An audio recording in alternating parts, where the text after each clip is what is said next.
Quiet down, please, and take your seats. We'll be starting soonly.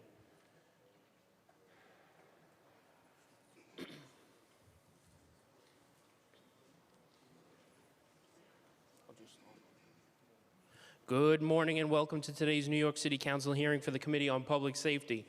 At this time, we ask that you silence all electronic devices, and at no time is anyone to approach the dais. If you would like to sign up for in-person testimony or have any questions throughout the hearing, we ask that you see one of the Sergeant-at-Arms either in the back of the room or on the sides of the room. Chair, we're ready to begin. Good morning. I'm Councilmember Yusuf Salaam, Chair of the Committee on Public Safety. I want to recognize the members of the Public Safety Committee who are here with us today. Councilmember Marte, Deputy Speaker Ayala, Councilmember Holden, Councilmember Caban, and we are joined by our Public Advocate, Jumaane Williams. Today, the committee will be conducting an oversight on the NYPD's use on stop and frisk and other investigative encounters. In doing so, we plan to examine relevant NYPD operations, including training protocols, patrol guide directives, supervisory review, and officer discipline as it relates to police-civilian investigative encounters.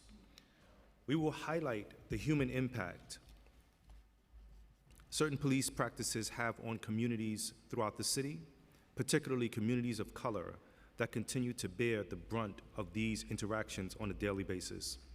The practice commonly known as stop and frisk is an investigative technique where police officers stop, question, and search an individual suspected of being involved in a crime in circumstances where the officer otherwise lacks evidence to establish probable cause needed for arrest.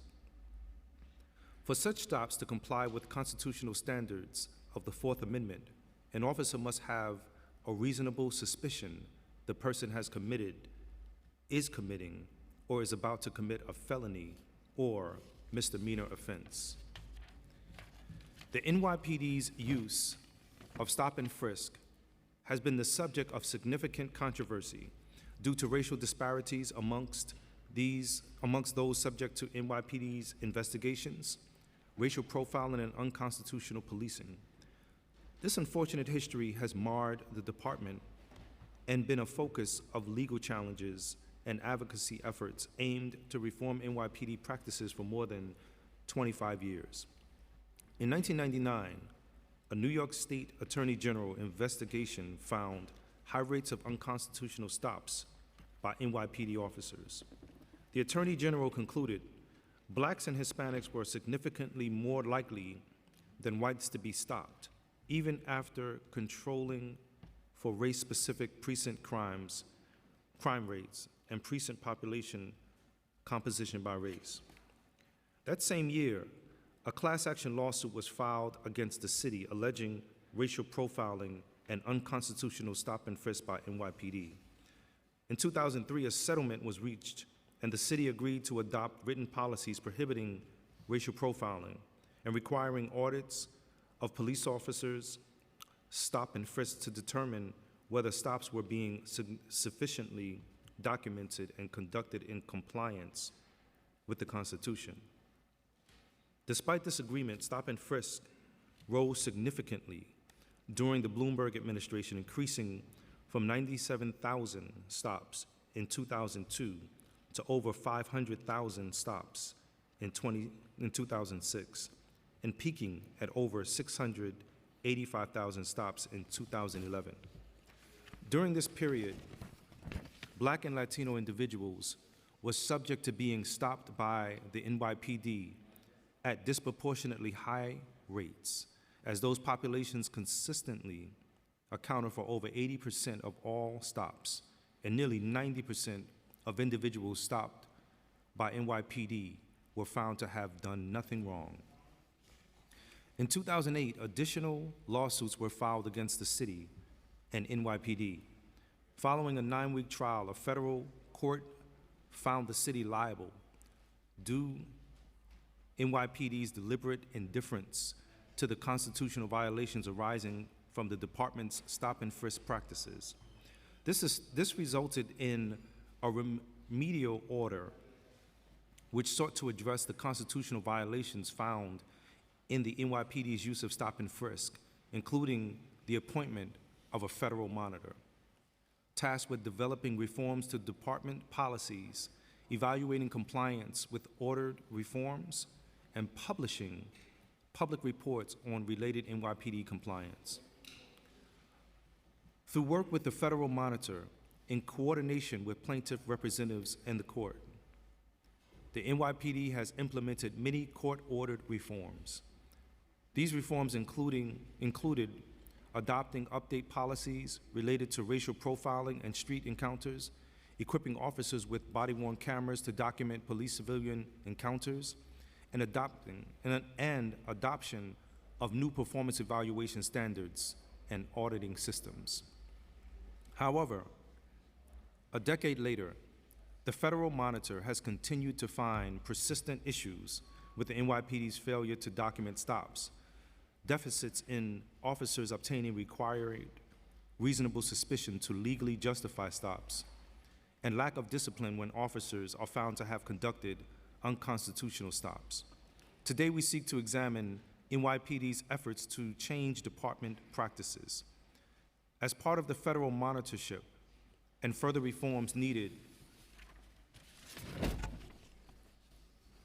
to ensure NYPD officers are conducting investigations and enforcement in an unbiased manner that meets constitutional standards. Additionally, today's hearing will examine the administration's implementation of the How Many Stops Act, a local law enacted by council earlier this year, which requires NYPD to report on all police-civilian investigation encounters. The purpose of this legislation was to bring much-needed transparency and accountability to those interactions and require the NYPD to document the reasons for encounters, their outcomes, and the demographics information of those stopped. We will question the NYPD about how they implemented the law, their established reporting procedures, and any trends that the department has identified from initial data reporting pursuant to the law. We will also delve into whether the data reported pursuant to How Many Stops Act is sufficient to provide the public much-needed transparency. Our hope today is to promote dialogue to ensure that policing in New York City is fair, equitable, and effective. Through transparency and accountability, we hope to build public trust in the department and confidence that the department is taking necessary steps to ensure its use of stop and frisk and other investigative encounters is not discriminatory. I look forward to hearing from the NYPD, community advocates, and my fellow council members as we collectively work towards a safer and more just city for all New Yorkers. Prior to inviting the NYPD to testify, the committee will hear from a brief panel of advocates, legal practitioners, and directly impacted individuals. Thank you. And now we will hear from our public advocate, Jumaane Williams. Thank you, Mr. Chair, and good morning, everyone. As mentioned, my name is Jumaane Williams, public advocate for the City of New York. I'd like to thank Chair Salam and the members of the Committee on Public Safety for holding this very important hearing. As mentioned, in 2013, a federal judge ruled that NYPD's stop and frisk policy was unconstitutional, violating the 4th and 14th Amendment. This ruling was based on 1963 Supreme Court ruling, Terry versus Ohio, which found that an officer must have reasonable suspicion of criminality before the officer can conduct that stop. Stops in which a civilian is not free to leave is thus known as a Terry stop. The judge in the 2013 ruling found that NYPD was stopping people on the basis of race, not reasonable suspicion, and this constituted intentional discrimination against Black and Latino New Yorkers. Just want to make note that the tool of stop, question, and frisk is a tool that I understand is necessary for officers to do their job. What's commonly known as stop and frisk was really an abuse of those tools, which is where most of us spent our resources trying to pull back. While the use of stop and frisk declined since the ruling, it began to rise under the Adams administration. In 2022, the number of stops rose from 9,000 to 15,000, rose again the following year to nearly 17,000, and the percentage of those stops found to be unlawful rose as well. What's more, the number of underreported Terry stops increased, with more than 30% undocumented in 2022. These stops are still disproportionately targeting people of more color. In 2023, 59% of those stopped were black, though only 23% of New Yorkers are black. We have often found that there is not a great statistical one-for-one, the amount of stops in the neighborhood versus how safe that neighborhood is and the amount of shootings and weapons found. The effects of stop and frisk were devastating to black and brown communities. Those exposed to aggressive policing are more likely to drop out of school, to struggle with anxiety and depression, and to be distrustful of the police. I will say it also hurts officers' ability to solve cases, as sometimes the communities are less likely to provide information if the trust isn't there.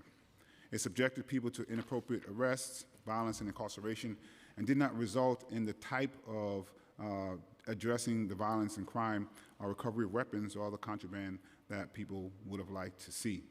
In short, the only significant outcome of the abuses that I've talked about were damage to communities of more color. 1 year ago, this council passed and subsequently overruled a mayoral veto of the How Many Stops Act, now known as Local Law 43. As a bill I sponsored with Councilmember Aviles, the NYPD is now required to report on the apparent race, age, and gender of those stopped in level 1, 2, and 3 investigative encounters, which they were not previously required to do. The NYPD recently published the data from the first quarter, and it's apparent why they may have pushed back. We still see the type of stops that we were worried about. I will say that unfortunately there were months-long resources of Mayor Eric Adams and administration lying about what that bill would do, and most folks who are hearing this now may not know that the report was even put out. It came out with no fanfare. The sky did not crack open. Police are still policing. So all of the things that they said during those times were about fear-mongering, had nothing to do with what we were trying to accomplish with the bill. Despite the abundance of data that NYPD continues to use illegal Terry stops, there are few consequences for officers who do it. NYPD routinely tosses out cases of misconduct, including illegal stops, despite completed and substantiated CCRB investigations. CCRB has the ability to recommend, but not the power to impose discipline, even when allegations are substantiated. Under former Commissioner Caban, the NYPD ended without review more than 500 incidents, more than half the cases that CCRB referred to it. A recent independent review of discipline found that NYPD fails to discipline officers who violate New Yorkers' Fourth Amendment rights from the precinct level to the top of the force. Often, officers are assigned training instead of discipline, although research has shown us that this type of training has very little impact on racial and ethnic disparities in policing outcomes. In order to curtail violations of New Yorkers' rights to be free from unlawful stops and harassment, there must be some accountability for officers. The culture of looking the other way or undermining discipline needs to end. While reporting data illustrates the problem, it is meaningless if the NYPD makes no real effort to address the clear disparities in who gets policed. We should also empower CCRB to be able to impose discipline when allegations of misconduct are substantiated, to directly access evidence like body camera footage to ensure that NYPD cannot purposely run out the statute of limitations, which we've seen happen more than once, and to end the practice of allowing commissioners to unilaterally intervene in substantiated cases of misconduct. I also want to say in the work I've been doing in 15 years, it's now clear to me that most of what we're doing, I'd like to call whack-a-mole. Whether it is abuses of stop, question, and frisk, trying to address broken windows, trying to address the gang database, how many stop acts. The real issue is how we police, when we police, who we police. And believe it or not, there is a lot of agreement on all sides that that has to change. And until we have a mayor that is willing to sit down with everyone and figure out how we structure a public safety that is not reliant on police officers who don't have the tools to address many of the issues that we have, and when they use those tools, they rightfully so are admonished. I believe that is the question that I hope at some point we're really focused on, because I know there's agreement on all sides of that. And until we do that, we're going to keep playing this dance back and forth, and it becomes unnecessarily tense when we can all be having the conversation that I think most of us agree on. If we want to support our law enforcement, we should stop asking them to do all of the jobs that so many agencies should be doing and that communities are also doing. It is a difficult conversation. It is a hard conversation, but we have to have it. Nobody wants to deal with the violence that's happening in those communities more than the people who live there, more than the people who are fighting for those resources and for changing how we do policing than the people who live there and represent them. Thank you. Thank you. I also like to acknowledge that we've been joined by Councilmember Osei. And now I'd like to call up our first panel of witnesses. Sama Sise, Center for Constitutional Rights, Sammy Feliz, Justice Committee, Kazilar Cornish, Vocal New York, and Babe Howell, Gangs Coalition.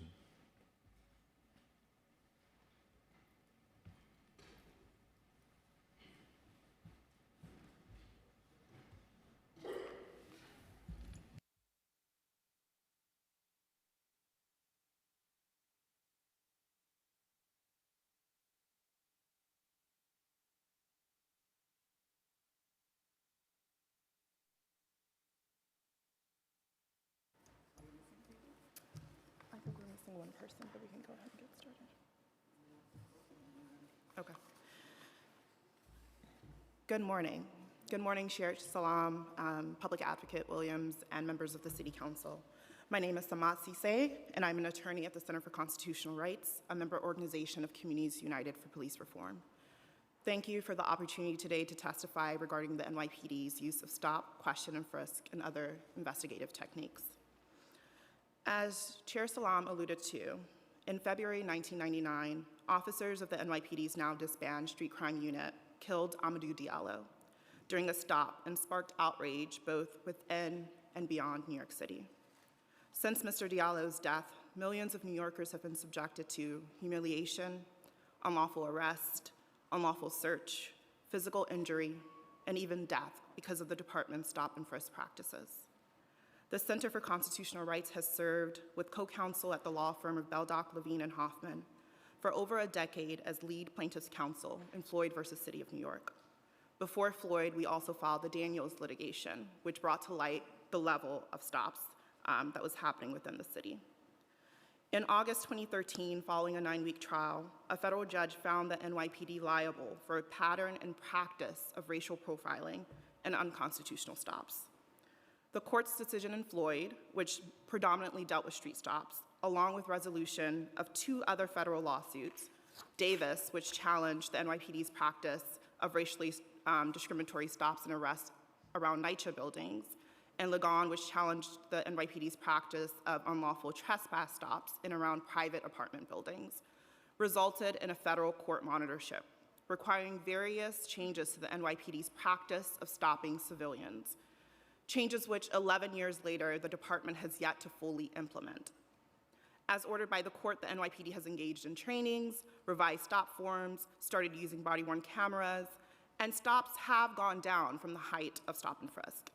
Yet the NYPD's continuing failure to ensure adequate supervision, adequate documentation for stops, and discipline for still prevalent racial profiling means they are not in compliance with the court order to engage in constitutional policing. In fact, we have seen an increase in unconstitutional stops by the NYPD over the past few years, and racial disparities have worsened, with Black and Latinx New Yorkers making up almost 90% of reported stops. As the Chair Salam alluded to, we also saw an increase of stops recently. In 2023, we saw the highest number of reported stops since 2015, up to almost 17,000. Yet we know that even this data cannot be trusted because the federal monitor has consistently found in public reports that the NYPD is not properly documenting and reporting on all stops that take place, with almost 30% of stops not being properly documented for. There are also circumstances in which officers incorrectly label an encounter as low level, but upon review of body-worn camera, it becomes evident that it was actually a stop that required reporting. The Level 1 and 2 encounter reporting requirements of the How Many Stops Act, which was originally a reform suggested by impacted New Yorkers during the Floyd joint remedial process, is one positive step towards tracking these encounters, but incident-level data is needed for further analysis. According to the federal monitor, the NYPD specialized units make a majority of unlawful stops. In 2022, only 77% of stops by the Housing Bureau officers at NYCHA properties were lawful. The highly trained neighborhood safety teams, NSTs, Mayor Adams' revamped street crime unit, are also engaged in a high number of unlawful stops, Even with officer underreporting, the data shows that over 24% of NST stops reviewed by the monitor are unlawful. Nearly everyone stopped is Black and Latino. I'm going to wrap up in a minute. And supervisors routinely approve bad stops by NST officers. Lastly, officers are rarely disciplined for unconstitutional stop and frisk, even when substantiated by the CCRB, as we heard Public Advocate Williams speak to. In September, the court published a comprehensive report that highlights these severe issues. For example, the current NYPD discipline matrix only recommends 3-day lost vacation time as a penalty for an illegal stop, frisk, or search of a person, yet even this level of discipline is a rarity, as supervisors and police commissioners regularly excuse illegal stop, frisk, and searches of New Yorkers. Unconstitutional stop, question, and frisk are still a problem in New York City. The NYPD continues to stop thousands of New Yorkers, racial disparities have worsened, and much more must be done to ensure police accountability and true community safety. Thank you. Thank you.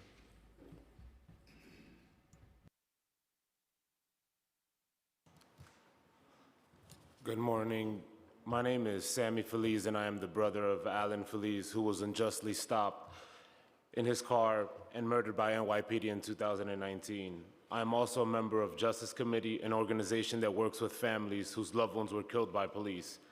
I am also a New Yorker who was regularly stopped because of my appearance and the color of my skin.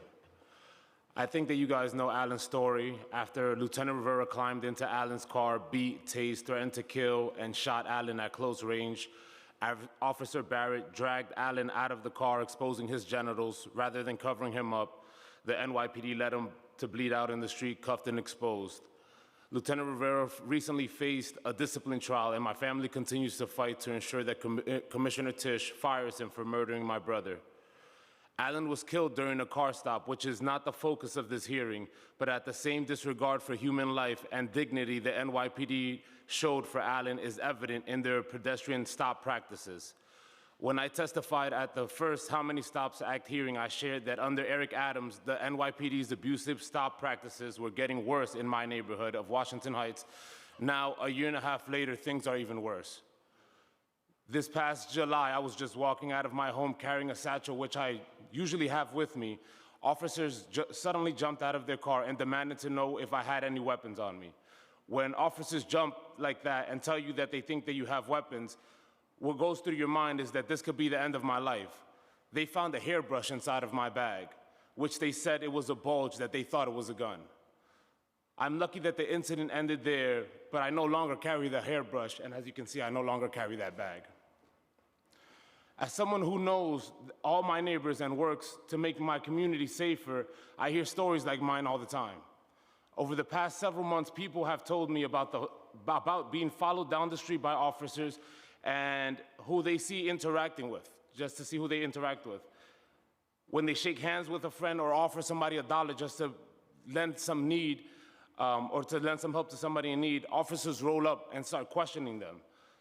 Others have shared about how they're just sitting out in front of their stoops of their building, maybe smoking a cigarette, a joint, which is totally legal, but continue to get harassed by officers demanding IDs and explanations on why they're there and why their presence is there. And some of these encounters have escalated to unjust arrest, and community members I know have filed complaints with the CCRB. Most of these incidents involve officers with khaki pants, the so-called community response cops. To me, they're just community robocops. It's absurd to call them a community team when their actions only harm the community. Thanks to the How Many Stops Acts, we know now that in spite of Black and Latin New Yorkers making up about 73% of the population in Washington Heights, they made up to 85% of those Target 1 level stops and 97 of those Target level 2 stops last quarter. The data shows that these kinds of racial disparities exist across the city, and we need the NYPD to provide us the raw data so that we can further understand the rationale behind these stops and address these discriminatory impacts. Some think that these so-called low-level stops are just minor inconveniences, but when it happens to you all the time, and you're consistently hearing about what's happening to your neighbors, and when you know that the worst-case scenario is that it can escalate to a loss of life, it causes constant fear and anxiety, and that's what my community feels. So thank you, Chairman Salam, and the whole Public Safety Committee for holding this hearing and paying attention to what is happening in our communities.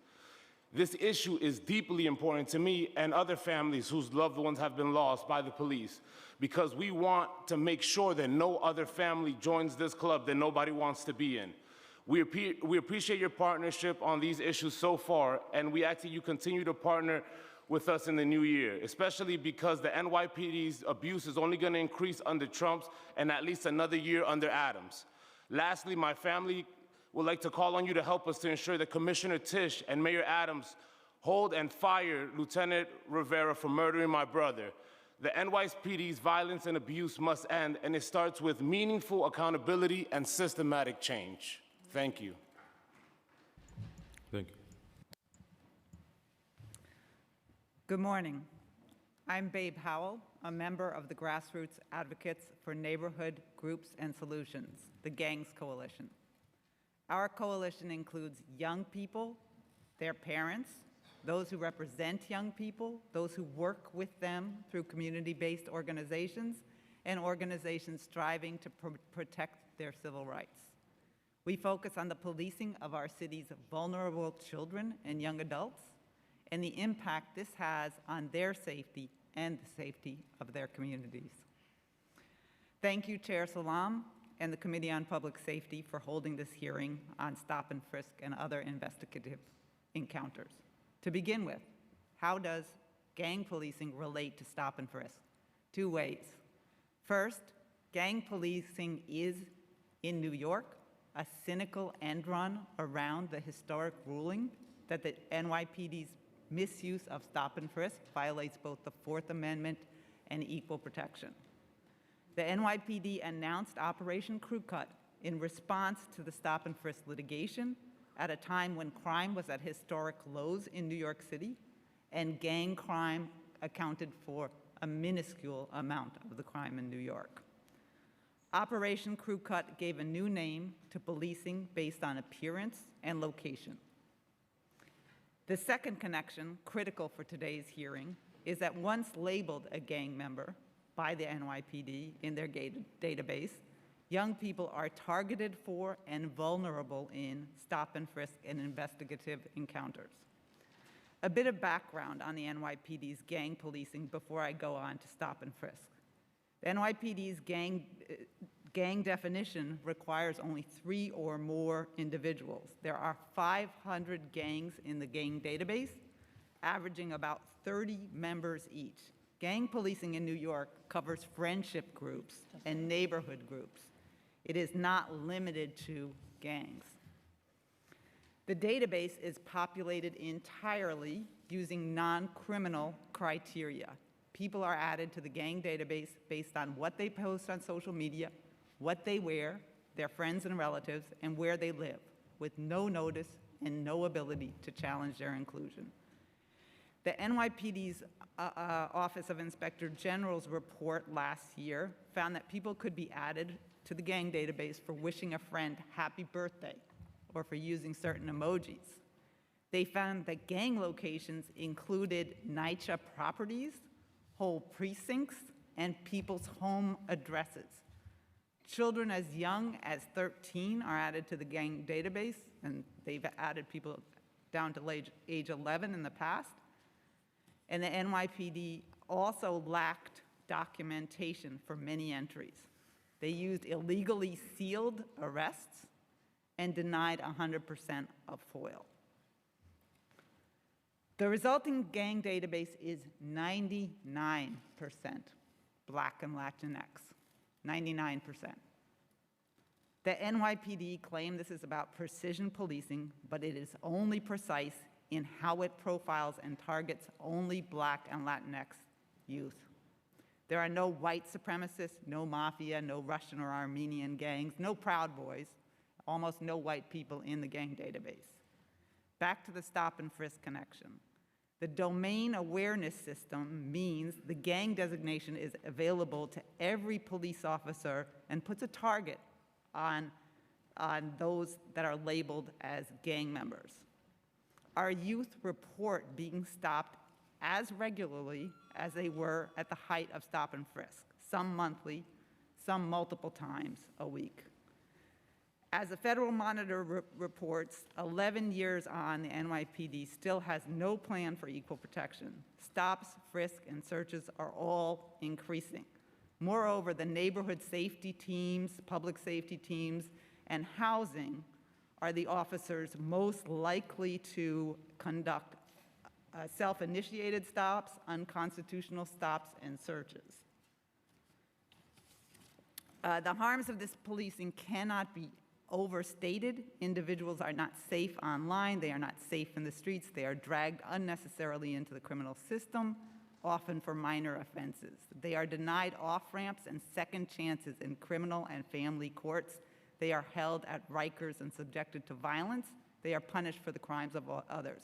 All this because of a label that is affixed by the NYPD without criminal conduct, and a label that is reserved for Black and Latinx New Yorkers. Of utmost concern as we look to the future, gang-labeled individuals are subjected to ICE sweeps, detention, removal, and denied discretionary immigration relief. In closing, I make 3 asks.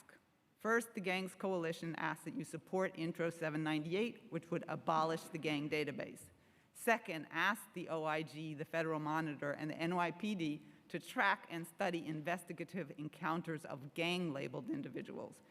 And third, of course, increase community-based supports for vulnerable youth to protect and promote true community safety. Thank you for this opportunity to testify, and the Gangs Coalition written testimony will include more citations and facts to support this. Thank you. Before Thank we you. go with the next member of the panel, I just want to acknowledge that we've been joined by Councilmember Palladino.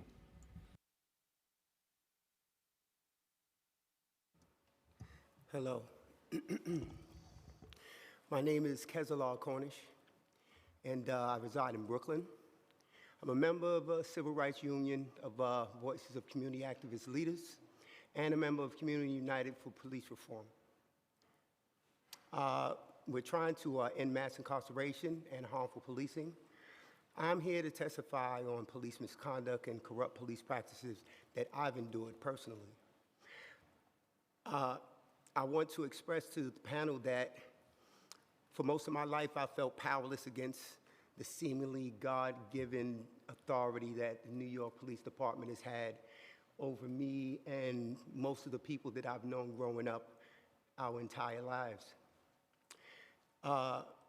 When we're in front of these police officers and other representatives of law enforcement, we feel powerless.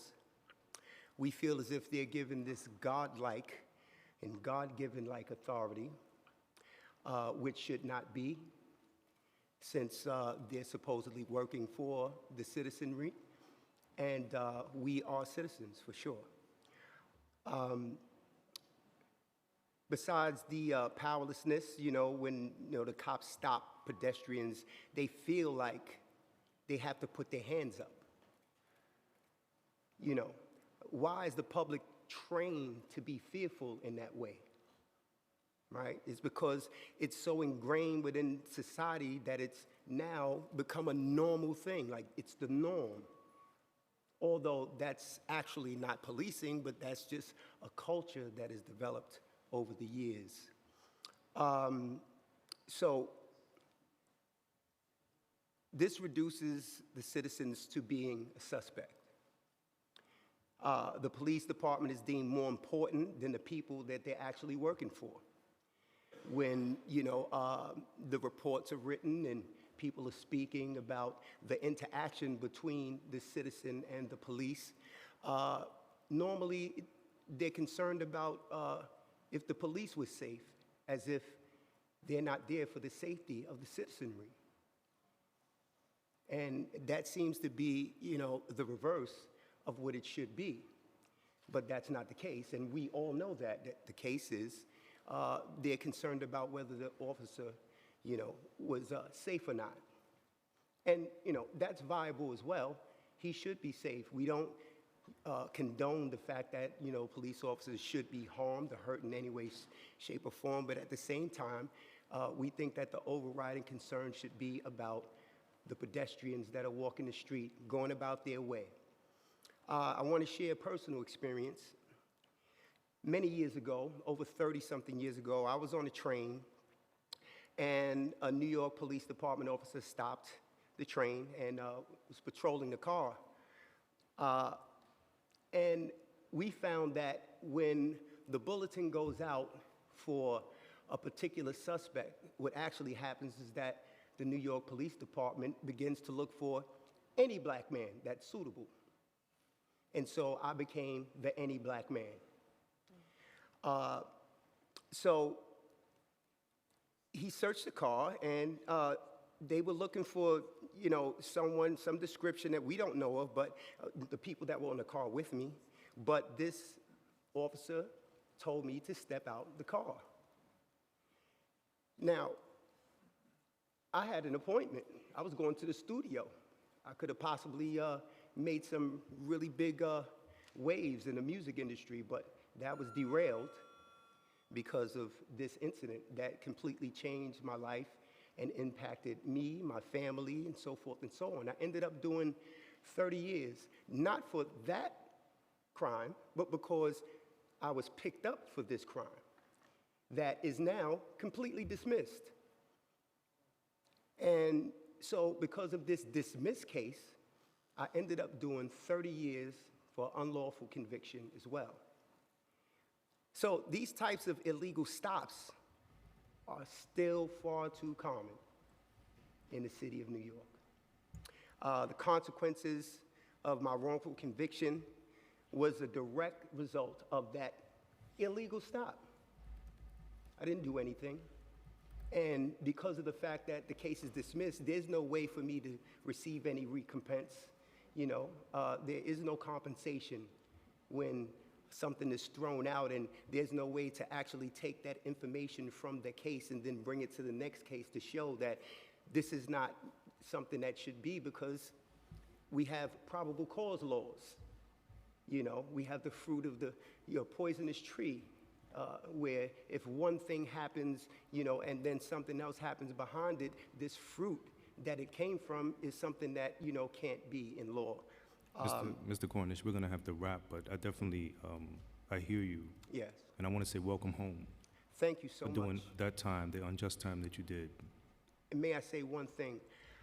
I'm extremely proud, Mr. Yusuf Salaam, to see you on this council. And I am glad to say welcome home to you as well. Thank you. Yes. So, wow, this was definitely very passionate for me. I want to start in terms of questions to Mr. Feliz, but I want to first, express my condolences for the loss of Alan, your brother. Mr. Feliz, what reforms can NYPD make today to ensure that more tragedies like the one that happened to you and your family don't happen again?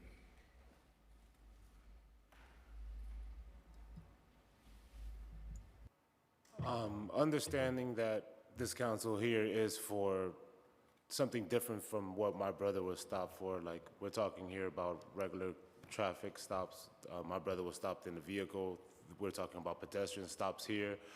I think it starts here at the pedestrian level, that it'll correlate and at some point translate to the police stops in the vehicles as well.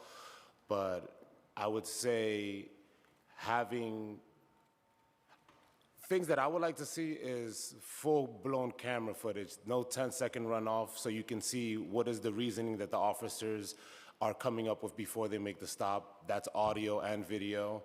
I would also like to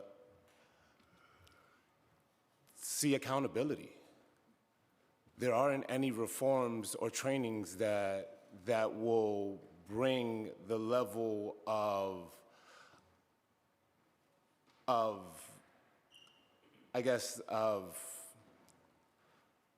understanding of the necessity for change without these officers being held accountable. At this moment, officers are not being held accountable for any of the actions, whether it's minor or it's for taking a life. So accountability is the biggest thing, and that's a start. Thank you. You also mentioned that the NYPD's community response team. What is your experience with this unit in your neighborhood? It hasn't been a good one. It's been one of, I would say, constant harassment, constant abuse of authority, and a lot of unfair practices where we feel at threat.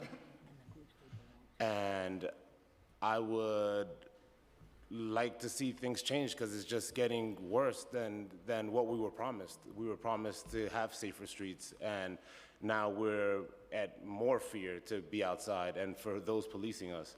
And these are happening in unmarked vehicles, so you don't know who's approaching you, who's coming out of these vehicles, so you don't know what's your first reaction until either it's a weapon in your face or them holding you down and telling you not to move because they want to see what's on your person. So it's just those practices of abuse that need to change. And a question for the entire panel. It's been over 10 years since the Floyd trial concluded and the court ruled that NYPD had an unconstitutional pattern and practice of racial profiling and conducting unlawful stops. This case continues to this day with a federal monitor monitoring compliance with court-ordered reforms. In your opinion, if the NYPD wanted to end this case and get into constitutional compliance, what specific reform efforts would be most impactful to achieve this goal? And that's to the entire panel. Thank you for the question, Chair Salam, and I can start. And I just wanted to quickly add about the CRT, just to note that the OIG recently released a report about the community response teams and the lack of transparency within the unit. So just to say that report exists about needing more transparency about how they engage. I think the question about how we end this monitorship is a big one, but I think maybe I can answer more so like how the NYPD can actually work towards being in constitutional compliance. The monitor, like I said, released this report around discipline, and I think discipline is a huge, and accountability, like many people have said on this panel, is a huge step towards compliance, right? I think officers, supervisors, police commissioners need to take this seriously in order to shift culture. Training is important.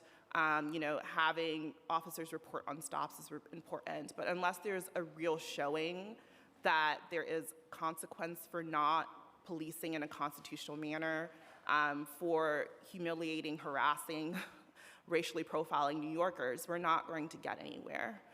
So I think that is a huge, huge step. And within that report that was released by the monitor, there's 55 recommendations about ways to change the New York City discipline process, specifically related to stop and frisk, for there to be more transparency and accountability.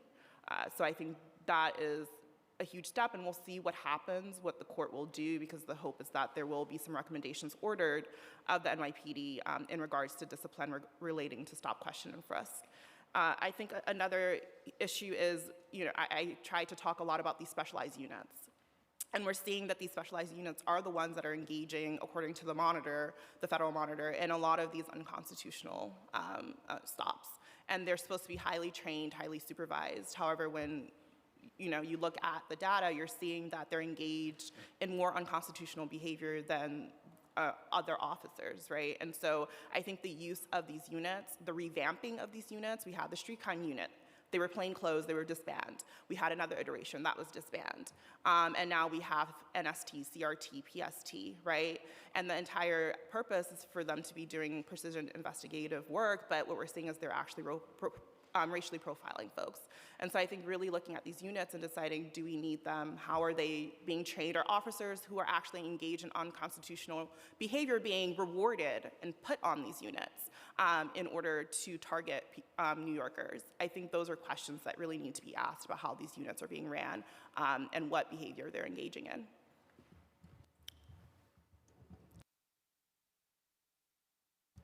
I believe that it's a question of integrity.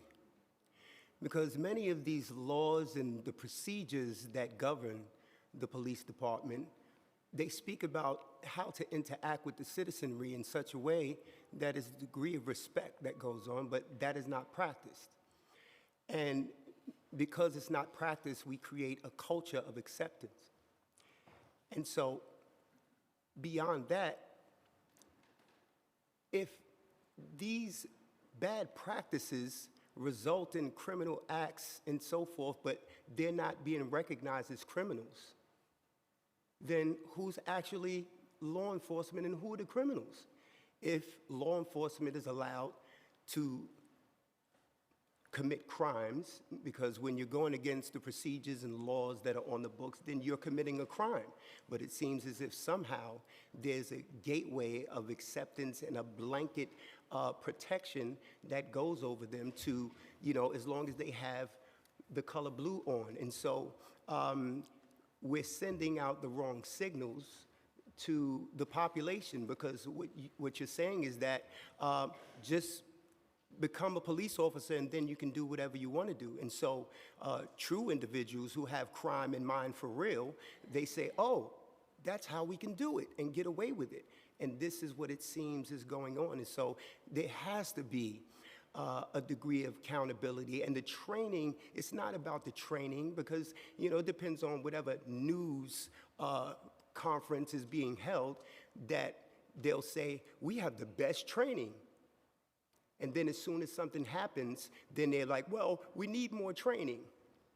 But the reality is they are trained.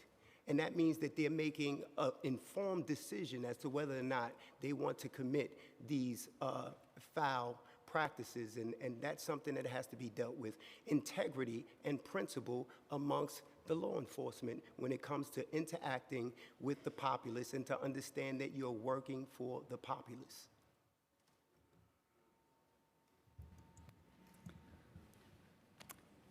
Reviewing the monitor reports over the last 11 years, it seems quite clear that actually when the NYPD does the responsive investigation, they are in 95, 96, 97% of compliance.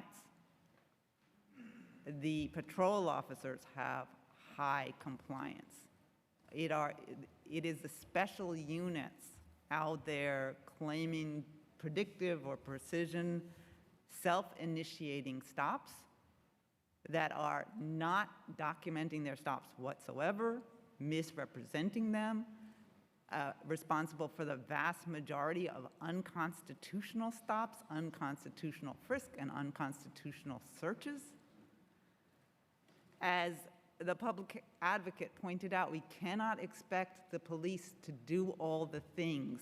Their job is solving crimes, responding to calls. If we remove this part where they are somehow supposed to guess who is committing crimes and find them by stopping them, investigating them, until we remove that part, we will continue to see this abuse and particularly the racial profiling that characterizes it. So first, eliminate self-initiated stops and investigative encounters. Second, we do also need to eliminate the gang database, because once we have a label on someone that they are a gang member based on things they post on social media, that is automatically going to elevate the police interest in them, and they'll see reasonable suspicion where it might not otherwise exist. So in order to get rid of the equal protection violations, we must get rid of a database that is 99% Black and Latinx based on utterly lawful conduct. And on that note, I think we also need to proactively limit social media reviews. We have whole teams scouring only people of color social media.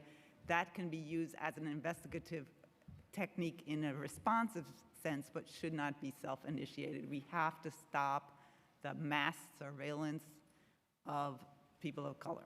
Thank you.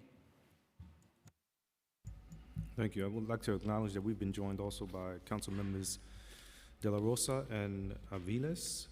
And I want to pass the questions to Councilmember Caban to start. Thank you. Good morning, and thank you to everyone for your advocacy, your testimony. I want to ask a couple of questions about the gang database. Just to get in a little bit further detail, you talked about, obviously, the overrepresentation, particularly of Black and brown youth on the database. Can you tell me whether, in your experience, research that social connections that are like heavily influenced by proximity influence whether a youth is placed on that list? Yes, 100%. And in fact, the OIG's report showed that many people were documented based on known associates, which could be a cousin, a friend, someone that they wish a happy birthday to on social media, but often just, photos of Go me of to my school friends. with, live on the same floor. Exactly.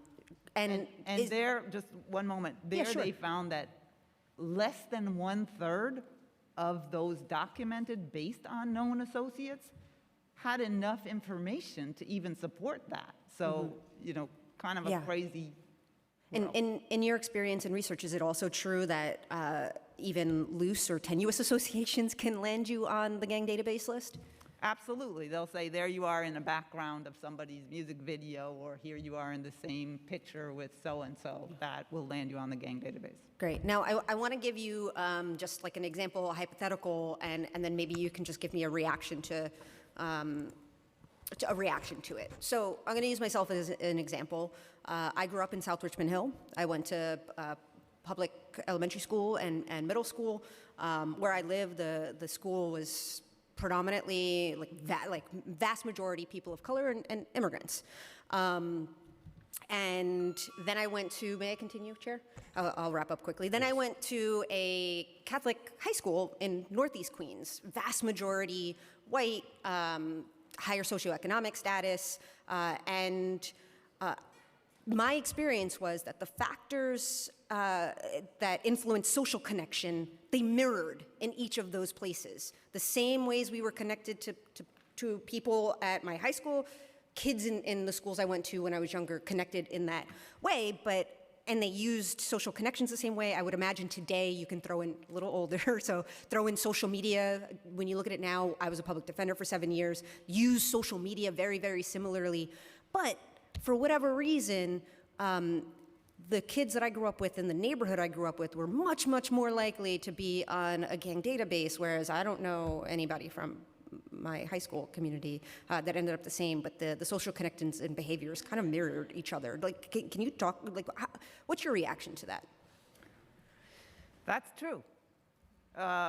Young people, you can think about your child, your niece, your nephew, your cousin, think about the color of their skin, and that's going to determine whether for the exact same social media post, my 6-year-old nephew, every single time I see a post, he's got his hands up with his 3, 4, 5 friends.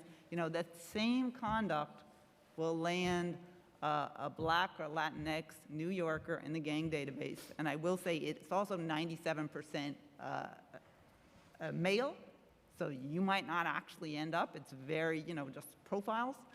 But the same conduct that will land Black and brown kids in the gang database will be ignored when white kids engage in it, even when there are more red flags.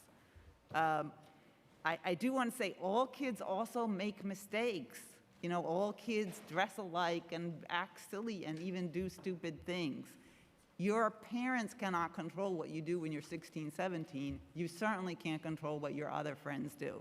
And finally, a lot of the social media back and forth, according to researchers who follow it, like Desmond Patton Upton and Lane is his last name, skipping my mind, see that, in the same way that rap battles and dance and break dance battles played out in the past as a diversion for violence, actually the social media kind of conflicts and beefing is a way to keep violence off the street and kind of posture and act things out online.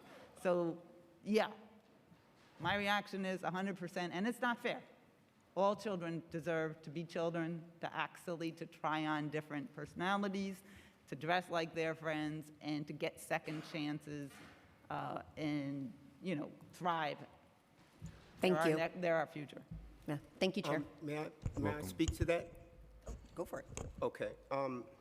So what we found in the community is that you can get in a gang database if you just have a tattoo. And we've also found that many of the people who are on the policing special units that are supposed to be gang specialists, they create a whole listing of things that are supposedly gang-related that are not. And because there's no oversight, they get to say whatever they want to say. And so they may have inside the listing, when you throw up a peace sign or a deuces sign, you're a gang member, even if they get a picture of you with that. Now, your mother may be 84 years old, and she's doing a peace sign with all of her grandchildren, and she will be labeled as a gang member in some way, shape, or form, because this is the culture and this is what's being done. But there is no oversight. Now, we do also understand that there are gang members who have reformed themselves and changed their lives, and they're doing really good things in terms of education, producing jobs, and just being productive citizens. But they're not utilizing any of them so that they can actually verify and say whether or not this is what this is and this is what this, you know, what is not, so that they can make a real determination as to whether or not these are gang members or these are gang signs or any of those sorts of things. And many of them are just basic things that we do when we take pictures, you know, as the lady said. So, you know, I think a little bit of common sense and oversight from entities outside of the police department. There should be some citizenry involved in these special units that can say, come on, you're being ridiculous. That's a peace sign. Come on. You know? Yeah. Thank you. I just want to acknowledge that we've been joined by Councilmember Stephen and Councilmember Joseph. I'm going to pass it to Councilmember Ayala. Thank you. First and foremost, I wanted to direct a comment at Sammy Feliz. I just want to say that I'm happy to see you here today, and that I join you and your family in calling for accountability from the NYPD and firing Lieutenant Jonathan Rivera. It's been a long time, and I think that the NYPD has an opportunity here to do the right thing and to regain the trust of the individuals that they serve every single day.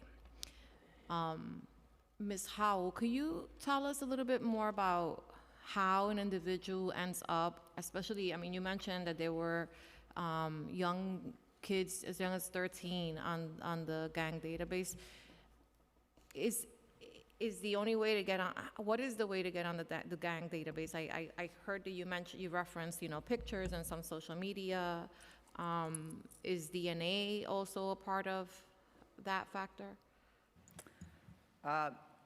DNA is not used, to the best of my knowledge. There are 3 ways of ending up on the gang database. One is self-admission, but the NYPD will interpret a social media posting with a emoji or free so-and-so or rest in peace so-and-so as self-admission to admitting to being in a gang, so they interpret social media posts. That is one and probably the most common way to end up on the gang database. The NYPD has a smart unit social media analysis and research team or something that spends their time looking at young people and many people of color's social media. A second way is through 2 independent sources, although the independent sources are almost all NYPD, the precinct, intel, the school safety officers. So, and the OIG's report says that of the people who are certified based on 2 sources, 27% actually did not have 2 sources listed. 9% had 0 sources listed. The most common way is 2 or more of the other criteria seen in a known gang location, which, as I said, could be your whole precinct, your NYCHA property, your home address, seen with known gang associates. If they've labeled your friends gang members, that could be one of the criteria. As was mentioned, tattoos, clothing, color. So appearance, association, and expression. There's not a single criteria that involves being convicted of anything. So many people end up on the gang databases based on social media, but others can be. It incentivizes to stop, too. I see 3 kids hanging around. I've already identified one of them as gang member. I could put the other 2 in. They're in a known gang location, like the basketball court near their home, and they're with a known gang member. Boom, boom. You can put a 13-year-old on the gang database. There's no review. You know, this is the end run around the Fourth Amendment and the Floyd and equal protection. They're collecting information without necessarily trying to put it into court, but when they talk to a DA and say this person is gang involved, that means the DA is looking to move them to adult court or deny youthful offender or wrap them up in a bigger case. So you could get on without knowing it either. You won't be notified. Yeah, I just, one follow-up. Do you know what the number is of individuals on the database to date? According to the OIG's report, which is the last number we had, I think it was 16,700, someplace between 16 and 17,000. And I foiled that several times, which is the only way we've ever known what the numbers are until this OIG report of April of 2023. Perfect, thank you. Thank you. I'm going to pass it to Councilmember Holden. Thank you, Chair, and thank you, panel. How many attorneys are on this panel? Okay. Since you're an expert on policing, or have testified to that fact, have any of you done ride-alongs? You've done how many? I can't hear you. 1. Done 1, okay. I have not. Okay. And would you admit that policing is dangerous?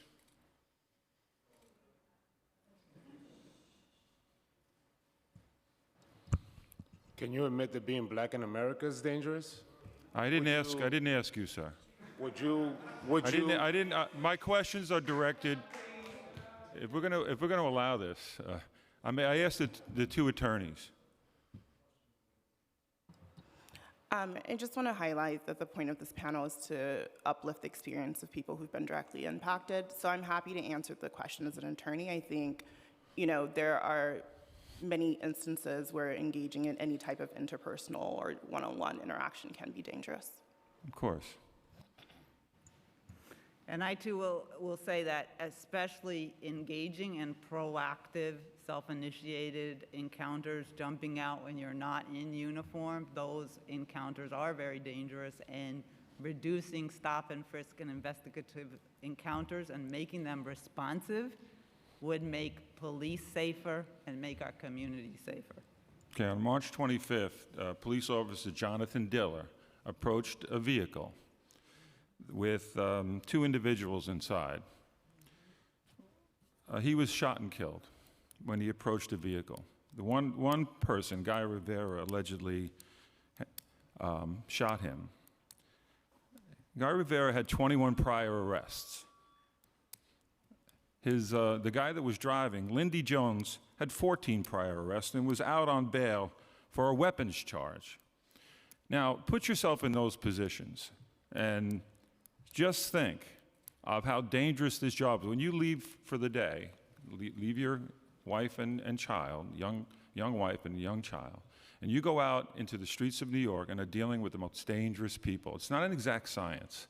Things can happen.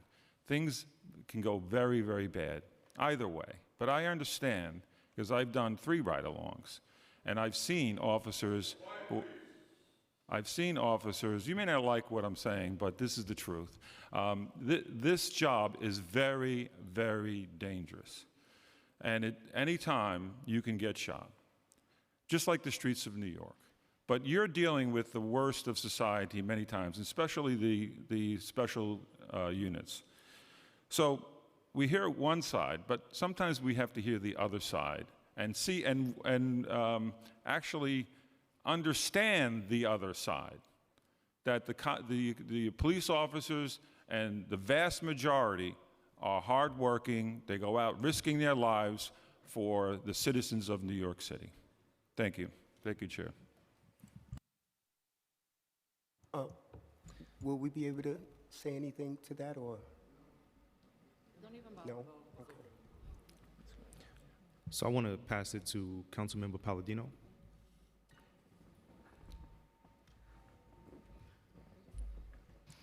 Good morning.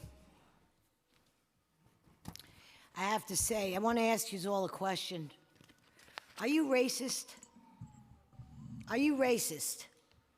I want to go down the line. I'd like to start first with the gentleman that's representing the Center So- for Constitutional Rights. I would like to bring back on topic That's and inappropriate. order to the Well, dais. yet we sat here and we've listened to comments that I consider racist. No, this is two sides here. It's not, I didn't get to that, Diana. Okay, wait, one moment. We are doing it. I wanna make Oh, yes, we sure- are. This is a hearing. This I is want to a make hearing. sure Yes, that- we are. Can I I'd like to recognize Can we just the level set people for a on the second? panel. Can we level set for a second? I would like to make sure that we have a respectful dialogue. That's what Absolutely. this is about. That's absolutely So correct. I would like to say this because You, the respect that has to be acknowledged on both sides is to, in fact, especially for this young man at the end who lost his family member, to ask this young man if he's racist it is was a a very general problematic question. thing. I did not. I know go it's a down the general line. question, but we have to begin to Okay. start. Can I, let with me the start end in over. mind, which is Let me respect. start over. Let me start over. We have 4 people sitting on this panel. One is the Center for Coalitional Rights. The other represents the Justice Committee. The other represents Vocal New York. And the other represents the Gangs Coalition. Now, I've sat here and I've listened to you speak. And I'm really I was going to get to you and your loss of your family member. And I wanted to start there, and I wanted to start the right way. And the right way was this. I'm sorry for your loss. I wanted to move on to the gentleman who represents Vocal New York. When you spoke about and what happened to you 30-some-odd years ago, I want you to be aware, I was around 30-some-odd years ago, and we were pulled out of cars, too, because they didn't like the way we wore our hair, or they didn't like the way we dressed, or anything like this. We have made this situation here a black and brown issue. This is not a black and brown issue. And I sit here each and every time, and I listen to what is supposed to be the safety committee, and I listen to everybody turn this into black and white or brown and white, as if the people who are white-skinned don't matter at all. And this is absolutely pushed too far. Our police officers do their job. My colleague brought up the most recent murder of a police officer. We have a gang problem whether you like it or not. Trump is going to be our next president whether anybody likes it or not. And you know what? As far as the gang's database goes, soon enough we won't much have to worry because a lot of our gang members are here illegally and they will be deported. Now, with that being said, Let's make that sure doesn't sit real well, does it? Well, I'm here to tell you that our police do their very best, and there are innocent cops getting killed each and every day. And I'm really sorry. Thank you, Councilmember Palladino. Councilmember I'd like to Palladino, pass I'm really sorry. That's why I'd my like to pass thoughts get pass jumbled this- up. I would like to because pass- I get interrupted every time I talk because you Council don't like member, what I you're out of have to order. say. Councilmember, Okay, you're well, out of that's order. enough. Councilmember? Thank you, Councilmember Palladino. I would like to pass. Thank you, Councilmember Palladino. I would like You to don't pass. cut anybody else off, do you? Thank you, You don't cut Councilmember anybody else Palladino. off at these hearings, do you? But Palladino gets cut off. I would like to regain order of this dais and in this chamber. Thank you, Councilmember Palladino. I would just like to recognize for the record that this is the United States of America. We have been living in the divided states of America, and we're trying to get back to what the ideals of what this country is about. We haven't gotten there yet. This hearing is an attempt to restore balance. That's what this hearing is about. And we have to make sure that we respect each other and hear each other. So I'd like to pass the microphone to Councilmember De La Rosa.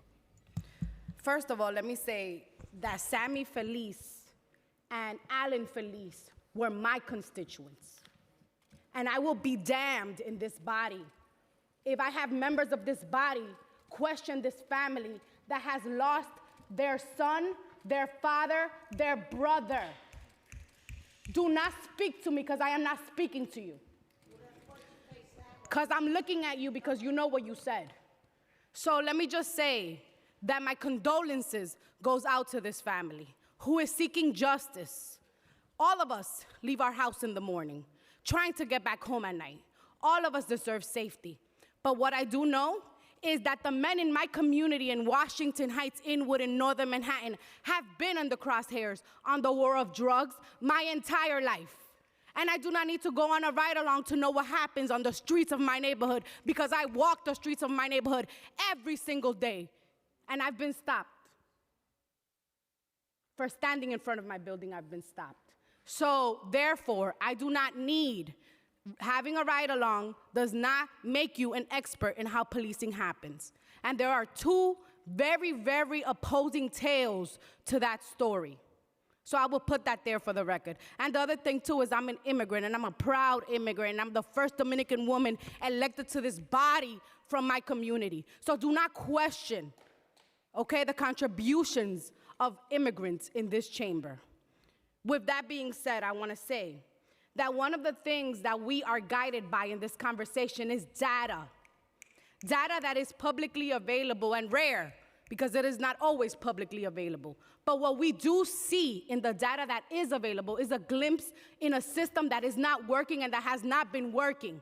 A system that treats my children differently than it treats children of people on this dais. Period. Black and brown New Yorkers being stopped, questioned, and frisked unconstitutionally.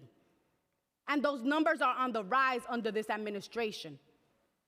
So what I hope to get out of this hearing, since the circus has begun, is to make sure that we are able to ask the questions that pertain to why the system is working inequitably in communities like mine.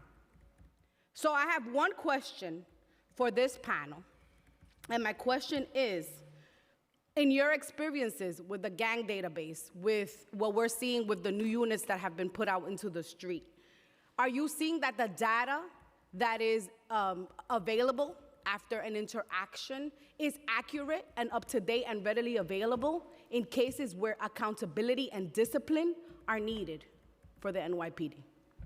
That's my question. The short answer is no. The database is secret. They do not tell people they're on the gang database. The Legal Aid Society has started a FOIL Yourself campaign, and they normally have to make the FOIL request, have it denied, and then sued to follow up. So that is a data piece that we would very much like. The Office of Inspector General of the LAPD has analyzed gang unit stops. They have specific units and found that they are longer and more likely to end up with searches and unconstitutional searches than other stops. So that's data we're missing, and we really appreciate this City Council's efforts with this How Many Stop Acts and the Monitor report and the OIG's report in New York to fill some holes, but there are many more holes than certainties. I would just like to state for the record, I'm with the Center for Constitutional Rights. And so for the specialized units, neighborhood safety team, the public safety teams, and the community response teams, which I think are misnamed in the ways that they interact with communities, but the data is available with regards to Terry stops, so those are level 3 stops. And that data is what the Federal Monitor uses for reports and to do analysis as to whether or not the NYPD is in compliance. But like I said earlier, the issue with the data is that it's shown that a substantial amount of the data is actually not available because about 30% of stops are not being reported on or properly documented. And so part of that problem is that, whether it's officers just not documenting, whether it's officers thinking it's like a level 2 encounter when actually it's a stop that needs to be documented on. We're seeing that there's a huge chunk of the data missing. And then there have been discussions, I don't think that's what this hearing is about, around like CCRB's access to body-worn camera and other information when they are doing disciplinary hearings and trying to get information in order to move discipline along. So I think that's another part of, available data. Yeah, thank you. Thank you. In terms of data and accurate data, since there's no oversight, any piece of data that we receive is data that is put out by the same people who are corrupt in terms of their police practicing. And if we were to go further, which we should, it's not just about racism. We find that most of the data crunching has to do with funding. And so we have to look into the economics of this thing because they create what you call job security. That is a term in law enforcement. And so they target people and continue to keep people coming to the prison system so that they can ensure that their jobs will be there and available for them and their children as they go on 10, 20 years from now. And so in terms of any data, there has to be some sort of outside agency or groups of people that are there to determine whether or not the data that's coming in is actually accurate. Thank you. Moving along, I'm gonna pass it to Councilmember Stevens. So I'm just gonna start off by saying this. Everybody wants to be safe. And this idea that just because we are focusing on a group of people that has historically and disproportionately been affected by the brutality of NYPD, we are here trying to right the wrongs and set the balance straight. I want to be safe. I am not the enemy of NYPD. I'm not the enemy of Republicans. We are all here. But let's be clear, if we want to talk about race, then why do we have a database that has 99% people of color on it and no one else? So the question isn't to ask us if we're racist, the question is to ask us the practices that NYPD are putting into place racist. And that's where we need to start, and that's why we are focusing on this. So it is unacceptable for us to be in here and act victims if they're racist. So I have to say that, because it's unacceptable. I worked with kids for 20 years who have been terrorized, and what I say to NYPD all the time, we need to fix the right and fix the trauma that they've caused in our community before we can do anything else. They're not our enemies, so a young person does not want to play basketball with you if you have not addressed the traumas that when they come out the community center, you're gonna kick their ass. And it happens all the time in my community, and I'm sick of it. And so we will not sit in this chambers today and victimize people who are consistently victimized. So I'm gonna start there. But I do have a question about the database, because again, it's 99% Black and Latinos, which is a problem for me, because it's, to me, baseline, racist, we're done, let's move on. But we keep getting pushback. Babe, can you tell us how many young people, or if you know how many young people have been foiled to find out if they were on the database? Do you have that information? I don't. I'm pretty sure there's somebody from Legal Aid who could answer. I know it's more than 500. But do you know how a young person or a person who's on a database, do you know how they would get off the database?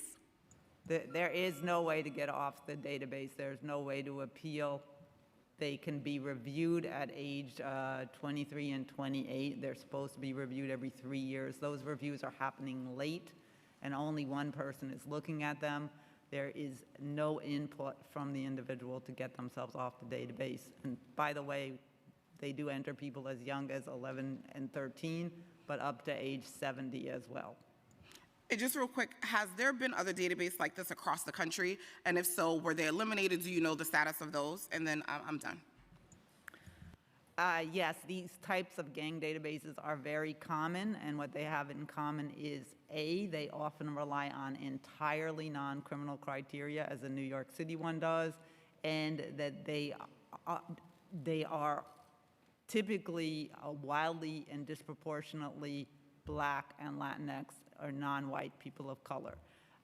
Portland and Chicago have eliminated their gang database. LDF just has a report out saying that that had no effect on crime rates before and after, no statistically significant effect.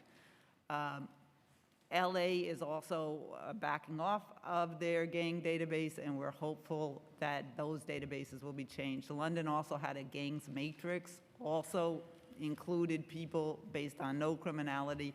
They've reformed it somewhat, but this is a push that we should show leadership in. There is no reason for the NYPD or any other police department to keep data on people based on no criminal activity. There's no reason for that. So I'd like us, we won't be number one, Portland wins and then Chicago, but I think we'd be the biggest shining example when we eliminate this database. Thank you. I think part of that is as New York goes, so does the rest of the nation. I'd like to thank you all for your testimony, and I'd like to now introduce our panel of administration witnesses and turn it over to the committee council to swear them in. So we'll be joined by Chief Jeffrey Madry, Deputy Commissioner Michael Gerber, Deputy Commissioner Paul Gamble, Assistant Chief Julie Morel, Assistant Deputy Commissioner Rebecca Blumenkoff, Director of Legal Affairs Unit Josh Levin.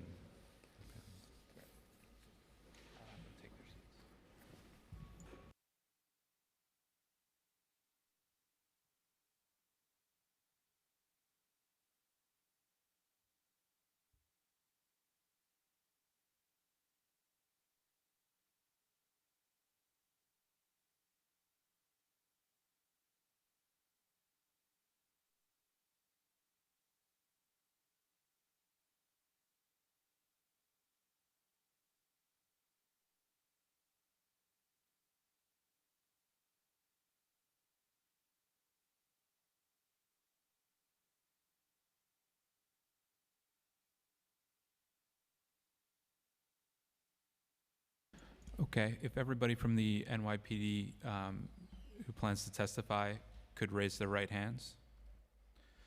Do you affirm to tell the truth, the whole truth, and nothing but the truth before this committee and respond honestly to council member questions? Noting for the record that all witnesses answered affirmatively, you may begin your testimony.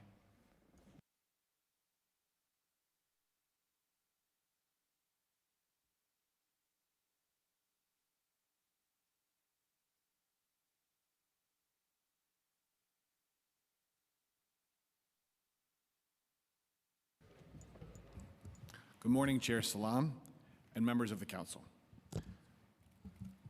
My name is Michael Gerber, and I'm the Deputy Commissioner of Legal Matters for the New York City Police Department. I'm joined here today by Chief of Department Jeffrey Madry. On behalf of Police Commissioner Jessica Tisch, we are here to testify regarding the department's policies and practices in connection with investigative encounters. These encounters, covering a wide range of circumstances, are at the heart of policing and public safety. As you know, the New York courts recognize 4 different types of investigative encounters. A level 1 encounter is a request for information.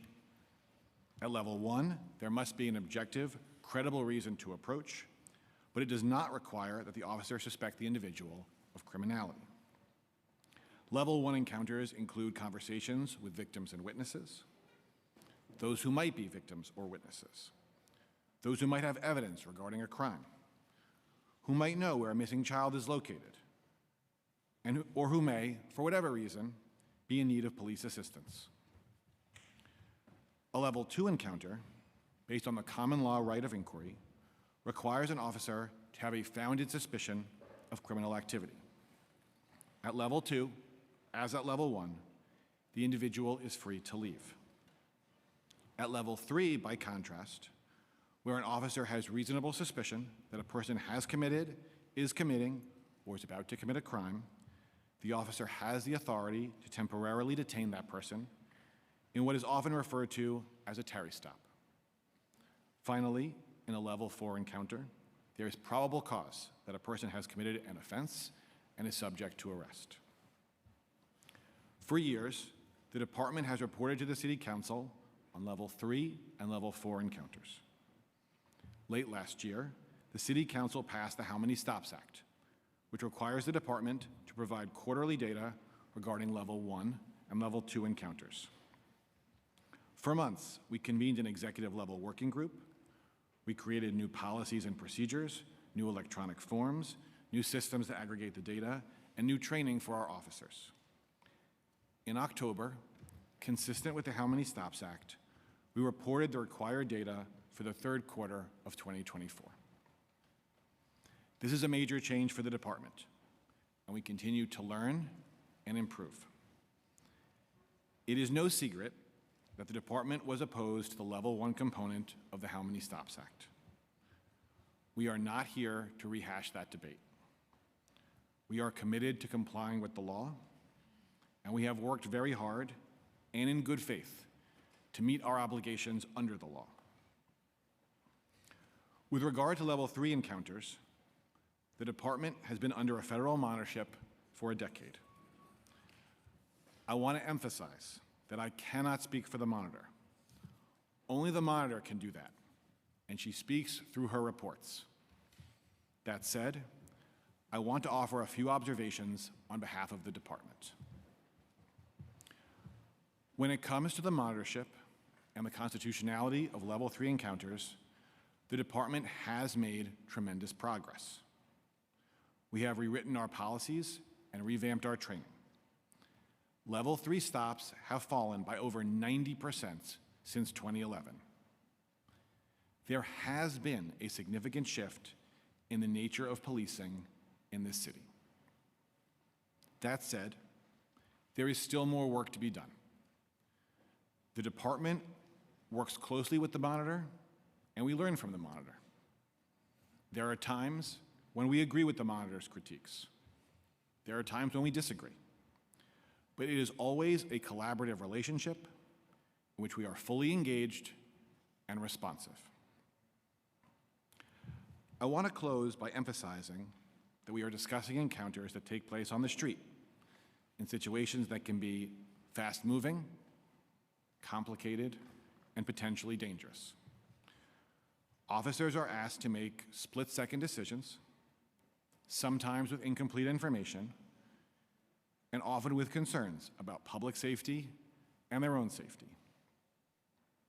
This is challenging work, and the challenge is compounded by the fact that the law in this area is incredibly complex and fact-specific. Retired Judge Barry Kamens, who literally wrote the book on the subject, has explained how confusing the law in this area can be. He writes, "Probably no area of search and seizure law has caused more confusion and frustration than that of street encounters with the police, where the officer acts on less than probable cause. New York appellate courts have acknowledged for some time that the subject is riddled with problems. The First Department has stated that one of the most vexing of judicial issues is the delineation of permissible police intrusion upon the liberty of the private citizen in a street encounter. The same court has noted that seemingly similar fact patterns sometimes result in different outcomes and lead to confusion."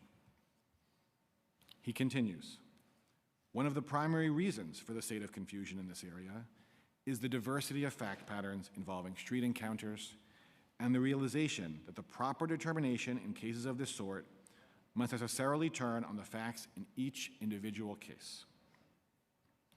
Two separate cases with almost identical facts can produce different results because of a subtle difference in only one factor.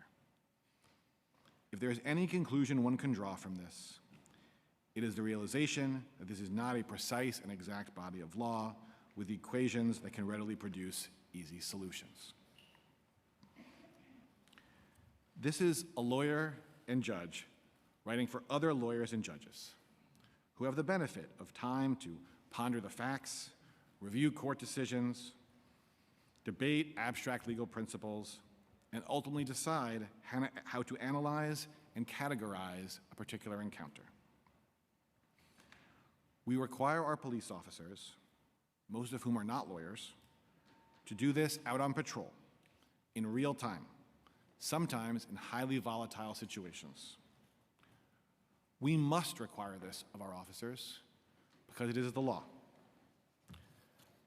But I think it is important, as we discuss these issues, to acknowledge how much we demand of our police officers and how challenging their work can be. Thank you for the opportunity to testify about these important issues. We look forward to answering any questions you may have. Thank you.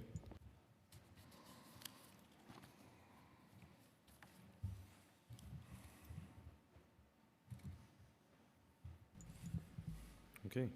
Thank you for your testimony. Before we dive into the details of policing and procedures, I would like to start by asking a simple, big-picture question. Do you believe that racial profiling or other forms of bias are reflected in how the department and its officers engage with civilian and conduct investigative encounters? So the CCRB, as you know, has responsibility for investigating racial profiling, bias-based policing. They took that over, I guess it was end of last year, really beginning of this year. And that process, they have a whole unit that looks at this, investigates cases.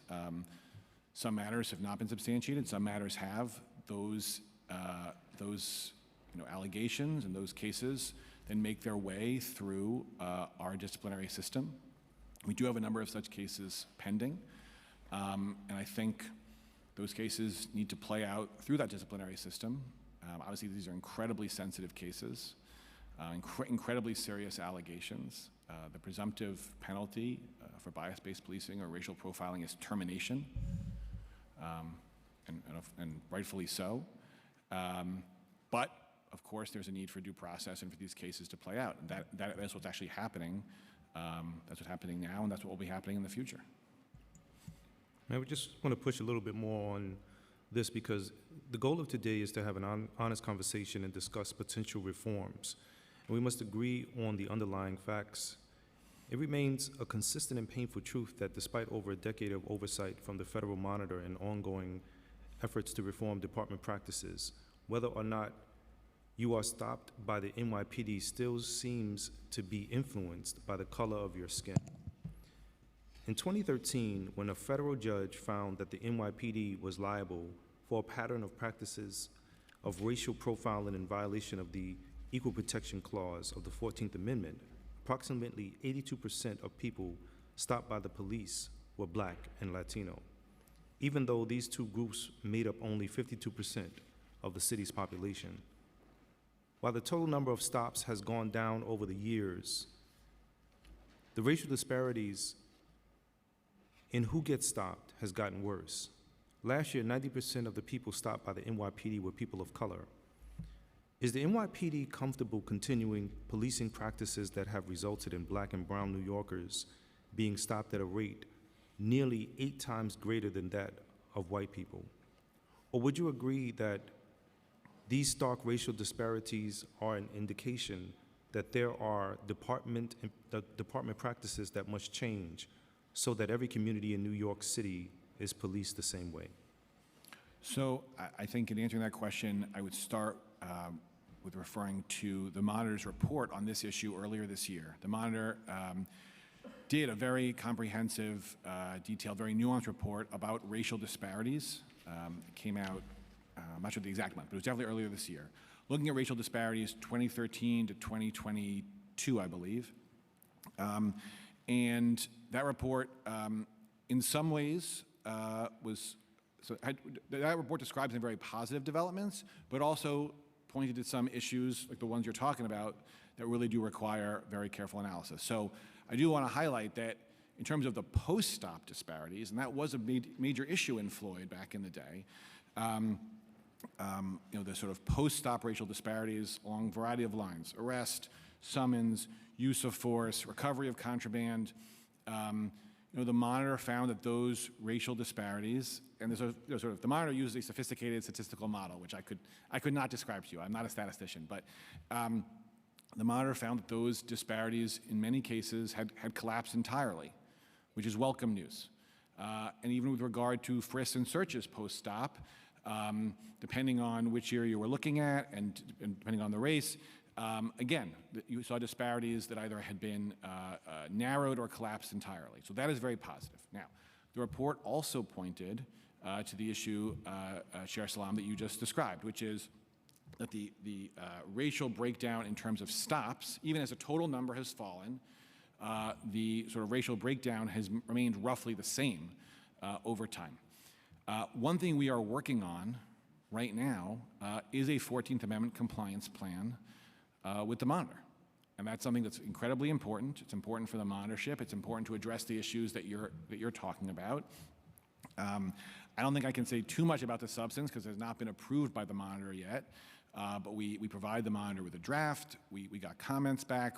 We're in that process. There will be input from plaintiffs' counsel as well. And any 14th Amendment compliance plan obviously has to have the final approval of the monitor. But I'll say, big picture, that the entire point of that compliance plan is to get at these issues, to look at these disparities, to do it in a quantitative way, in a rigorous way, and understand what is driving that. So I do want to say that that's something that we're actually very focused on. It's been a priority of ours in connection with the monitorship. And that's something we're hoping to implement. Again, as we go back and forth with the monitor, we need to get to something that the monitor obviously approves. We also will need to get input from plaintiffs' counsel, which is very important. So developing this plan has been a legal mandate for over 10 years. I have a very simple question. What's taking so long, and what are the details of that plan? When you say the plan, do you mean the 14th Amendment compliance plan, or you mean monitorship compliance more generally? The 14th Amendment. Yes. Yeah. So I think it's a fair question. I think it's a fair critique. I think in the early years of the monitorship, I think there was a lot of focus on revising policies, revising training. There has been for a long time now, I think, a lot of focus on the Fourth Amendment piece. I think it is totally fair to say that the monitor has been pushing the department to do a 14th Amendment compliance plan for quite some time. And there certainly was an extended period of time when we had not done that. It's a fair criticism. But something we really made a push on this calendar year, is to fill that gap. So we're doing it now, working with the monitor on that, and it is a priority. In September, at the request of the Federal Monitor, a report was published that included recommendations for how long the department could curb misconduct by improving disciplinary procedures. I want to ask about some of these recommendations, many of which directly relate to curbing unconstitutional investigative encounters. The report explains that when the CCRB recommends penalties for misconduct, the police commissioner often decreases them when an officer asserts that their actions were in good faith or mistake. Does the NYPD have a written policy regarding how officer discipline is impacted by claims that an officer acted in good faith or due to a mistake? Yeah, sure. So the patrol guide 21211, which sort of covers investigative encounters generally, and it does speak to this issue. And I think it's important to emphasize that 21211, what I'm about to describe, is monitor-approved, court-approved.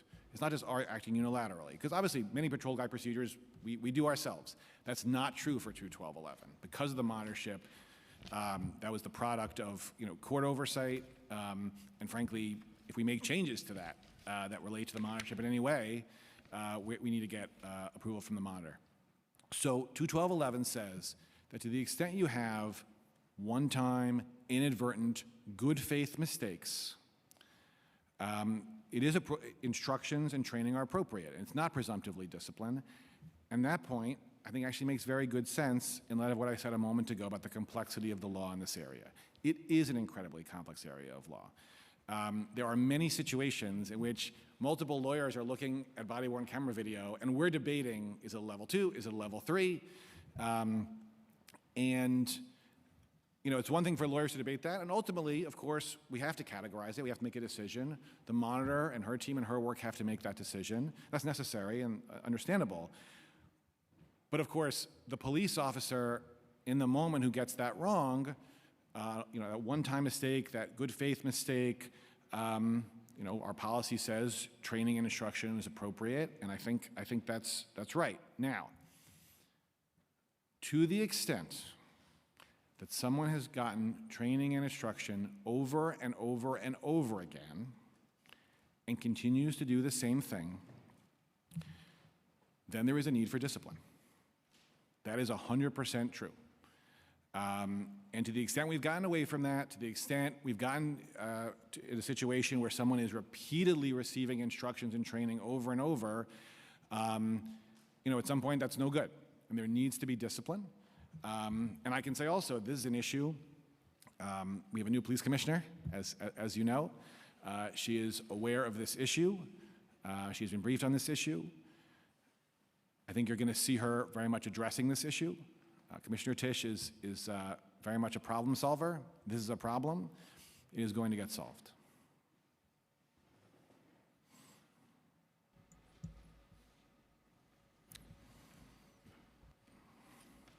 The report also notes that a stop, a failure to file a report, a frisk, or a search are all separate and distinct acts, and that penalties for each type of misconduct should be assessed consecutively and not concurrently. In other words, if an officer conducts an illegal stop, goes on to conduct an illegal search, and then fails to fill out the required report right now, they will and are often penalized as if they are engaging in one act of misconduct and not 3. So my question is, why does the NYPD allow an officer disciplinary penalties for distinct acts to be served concurrently? And in what circumstances does the department impose disciplinary penalties that require it to be served consecutively? So I'm going to answer your question in one moment. I just want to say two things first. One, I do want to say, the report you're referring to, the Yates report, the court has set sort of a schedule for us to provide comments on that, and we're going to do that consistent with the court's direction. I am going to answer your question. I just do want to be clear. There is like a separate sort of judicial process for us to do that. I certainly don't want to. I don't want to be any suggestion that this is sort of usurping that or a substitute for that. I also do want to say that, again, when it comes to discipline, we have a new police commissioner, and she's looking at these issues, and I certainly would not want to get ahead of her. That said, when it comes to concurrent versus consecutive penalties, two things. One, the Matrix actually does speak to this. There's an entire section in the Matrix about concurrent and consecutive penalties. We actually worked on this language with the monitor's team. We made certain revisions to that language that were approved by the monitor. That's one thing. The second thing is, in the scenario you described, it depends. It depends on the particular circumstances. And the question is, are we talking about one problem or multiple problems? So imagine a police officer who believes, for example, that they've received consent. They think they have consent, for whatever reason. And they're wrong about that, right? So they think it's a level 2, they think they have consent. Consistent with the consent they believe they have, there's a frisk, there's a search. They don't do a level 3 report because they think they're at level 2. Now, that's a mistake. That's a mistake. And consistent with our disciplinary system, consistent with the Matrix, consistent with many things, there may well be a need for discipline. But if it is really one mistake, I'm not sure they should be penalized multiple times for that, right? Now, to the extent you have an officer who is, deliberately saying, okay, I know there's a level 3 encounter, but I'm gonna fly right by that. I'm not gonna do a report. I'm separately gonna do unconstitutional frisk. Again, if they are independent acts and independent decisions, I hear exactly what you're saying in terms of the need for a disciplinary system to account for that. There's also a matter of fairness. If someone's making one mistake that plays out in multiple ways, I think that the system should account for that as well. Thank you. I'm going to pass the to Councilmember Caban. And also, I want to just note that we've been joined by Councilmember Ariola on Zoom. Thank you. I want to start by talking about the How Many Stops Act, and specifically about that level 1 stop that's being reported. One of the reasons for the encounter that officers can select on the level 1 form is QOL, which we know to mean quality of life. Can you explain what that means, and what are examples of behaviors or actions a New Yorker might take that would result in an officer initiating a level 1 encounter with them? In connection with QOL, you mean, with quality of life? No, so you can select that on the form, correct? Yes. Okay. Can you explain what that means if an officer is selecting QOL on that form? What does that mean? Right. So and then what are the examples of the behaviors or actions that a New Yorker might take that would result in an officer initiating that level 1 Sure. and filling out the form that way? Sure. And just to be clear, right? So it's not a stop, right? I think it's important. Level 1 encounters by definition. We know that. I have limited time, so I would like to know what are the behaviors or actions. I mean, you referred to it as a stop. But it's not a stop. And to answer your question, I would say typically, right, it's a quality of life situation, meaning, let's say there have been 311, 911 calls about a quality of life issue in that neighborhood. We have a variety of things. Officers, go to that area. They're trying to understand what's going on.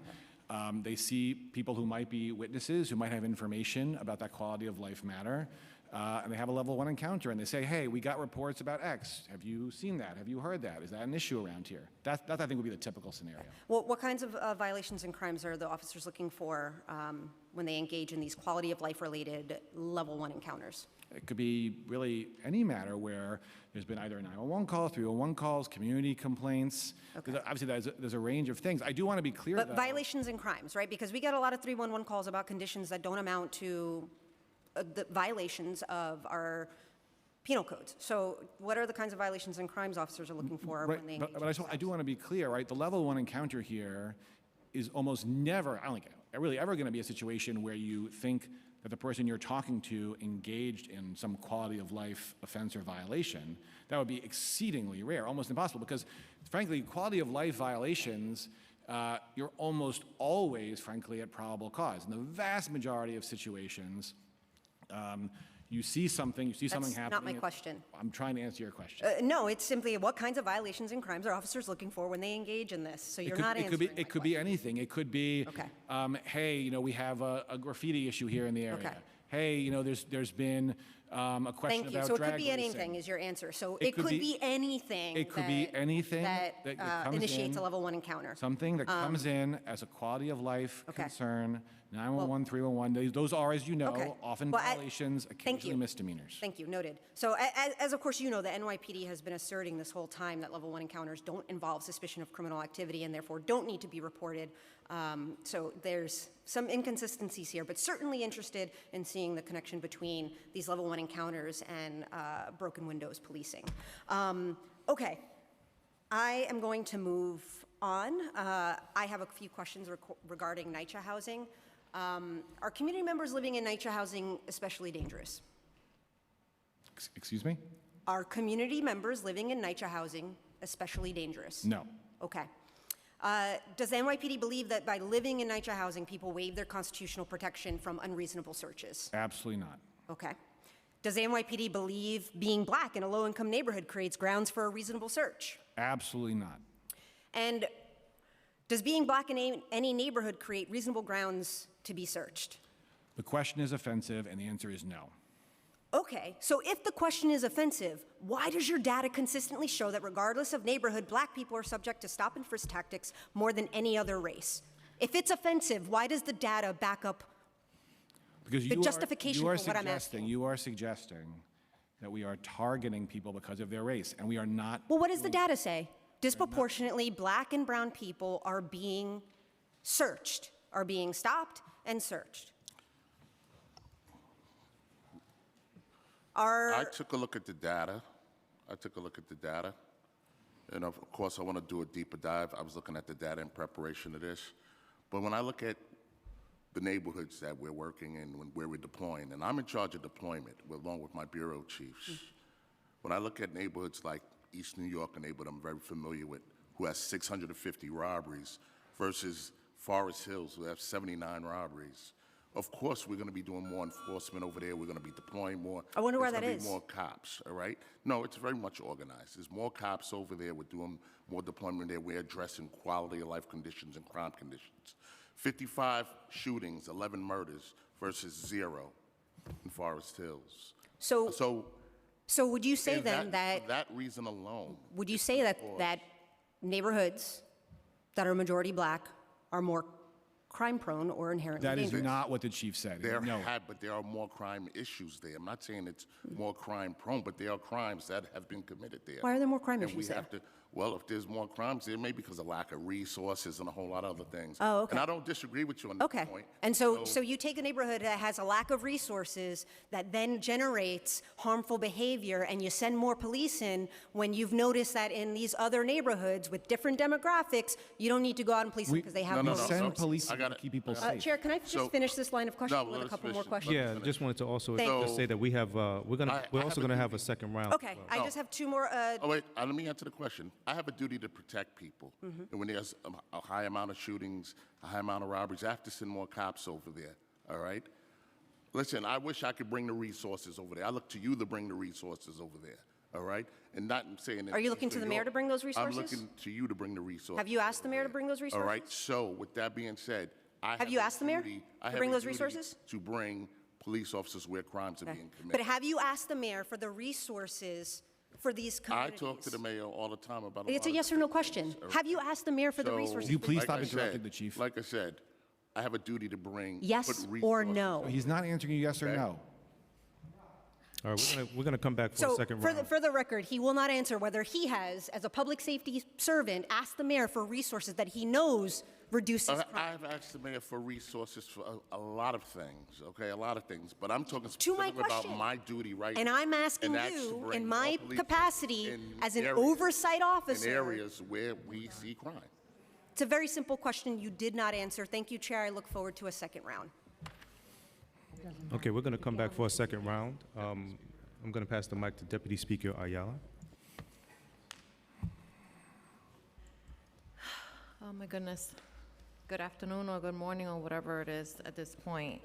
I will start with the same thing that I say at every public safety hearing. I am not anti-NYPD, as you know, as much as that would please other people to say. We are not, anti-keeping communities safe. We have questions. We have questions about discrepancies and maybe, data that may look like it's more targeted towards a specific population. And so one of my questions was really on implicit bias training and wondering whether that's something that the department has implemented as part of the revamping of stop and frisk. So you want to hear about training generally, about implicit bias in particular? Implicit bias in particular. Yeah, so that's something that we have been doing and continue to do. So earlier this year, we did a 75-minute training for really the entire NYPD executive staff, risk factors for biased behavior, which gets at these types of issues. That was something that was, I think, very productive and helpful. And then more importantly, even more importantly, something we're rolling out in January of this coming year, department-wide fair and impartial policing training. That's for all employees. we have a module we've done, a training module about racial profiling and bias-based policing. We've had I think we had 24,000 officers who have been trained on that.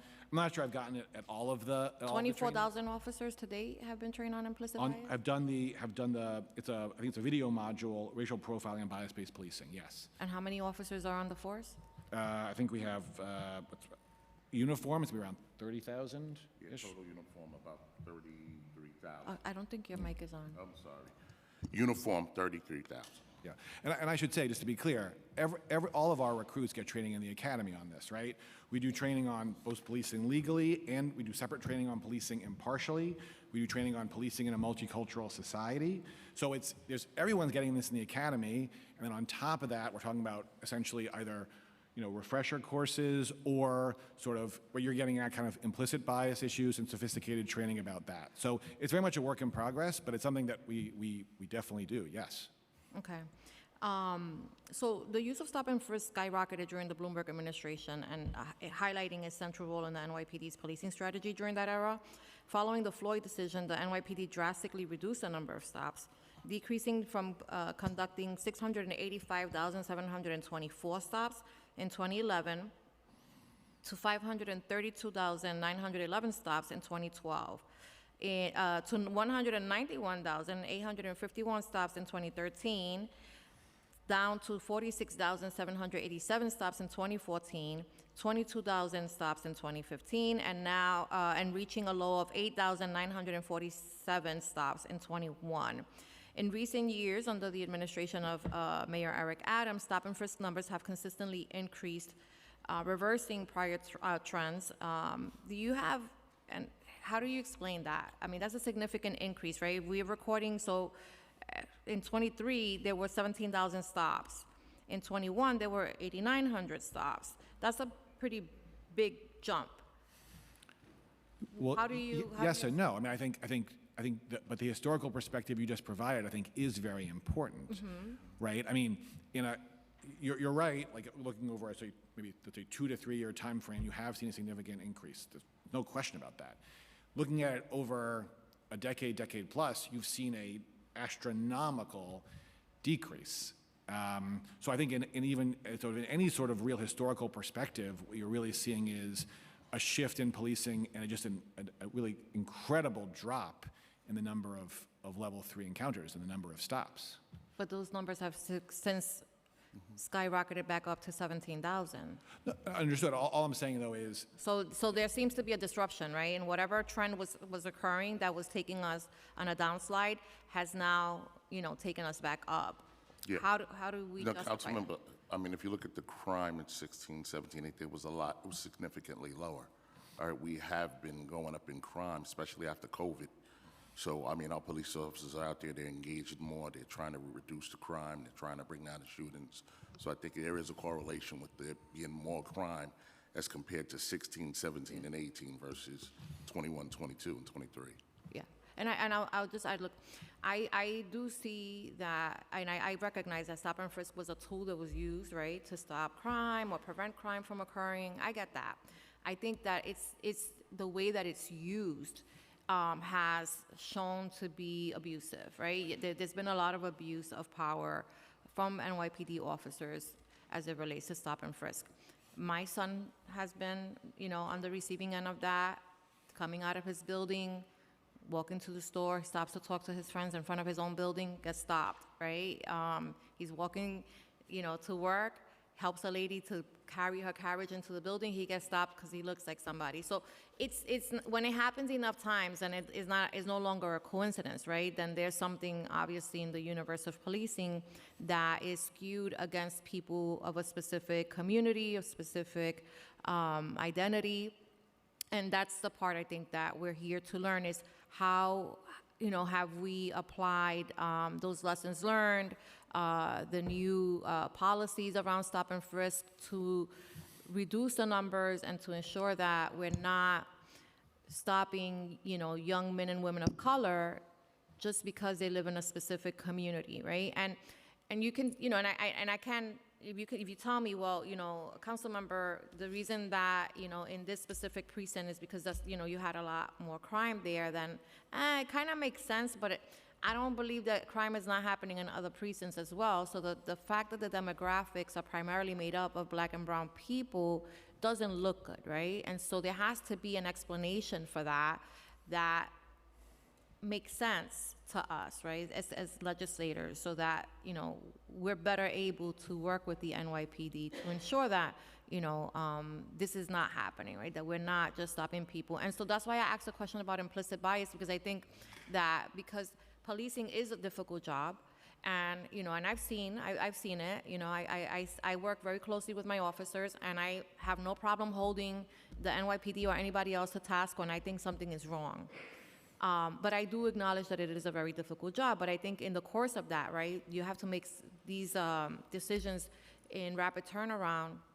Mistakes are often made, and the fact that they're consistently made in communities like mine is problematic. And so I think that what I like to hear from these, you know, interactions is recognition. Like, look, you know, it isn't a perfect system.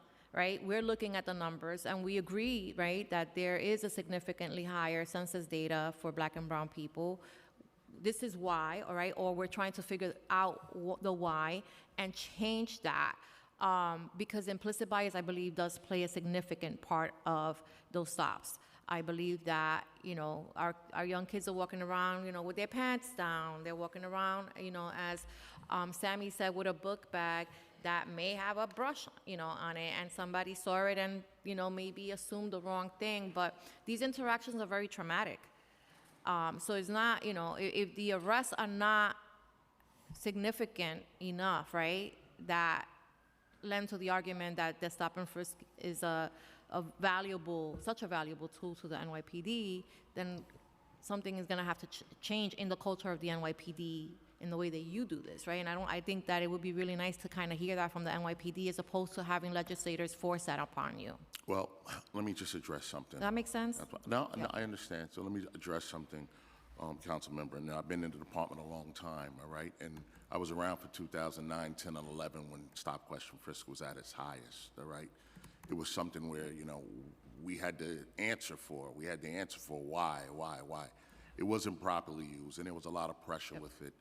We don't do that anymore. I'm the chief of department. I chair CompStat. That is not a question that's asked. I don't want any of my officers to ever think that they have to go out there and stop somebody because there's a certain pressure coming from the top. That is not the case, all right? We ask our officers to go out there and use that intelligently, all right? It's rooted in the Constitution, and we want them to use it intelligently. We want them to use it properly. Do we see mistakes? Absolutely. Do we see things that we need to address? Absolutely, all right? In preparing for this meeting, I became aware of some things that I want to go back and take a deeper dive on. But one thing I can assure you is that we do not pressure our officers to go out and do this, all right? We put our officers in places that need help, all right? Places that require help, places that we see crime. That's where we put our officers, and we want them to go out there and be visible and talk to the communities and work with them. And if there's a situation that they have to conduct a stop, I want them to document it, all right? Be truthful about what happened out there. Explain what happened, and maybe we could teach you better.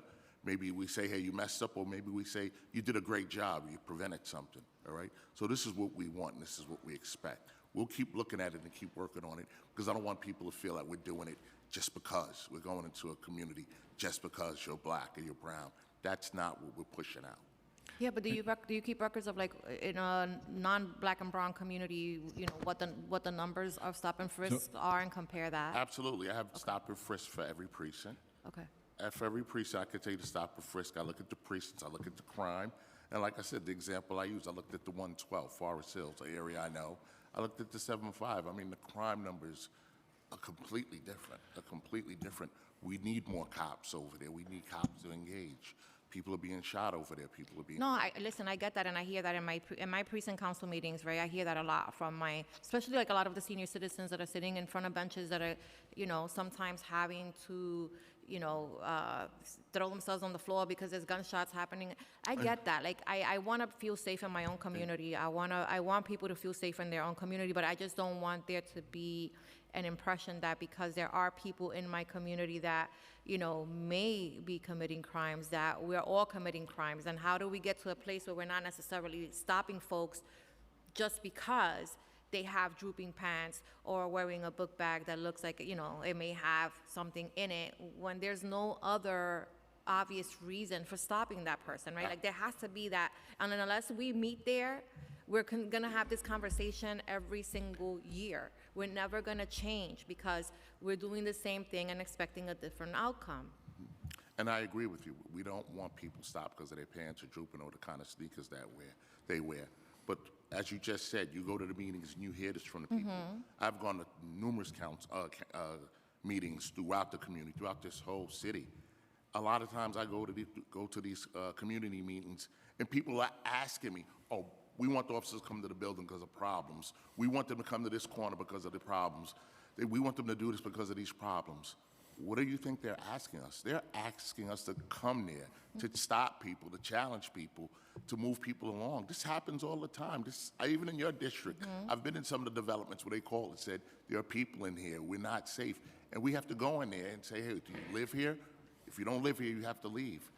This is exactly what our officers are doing. They're conducting a stop when they do that. And a lot of this is based on community complaints. I've been in community meetings all over the city.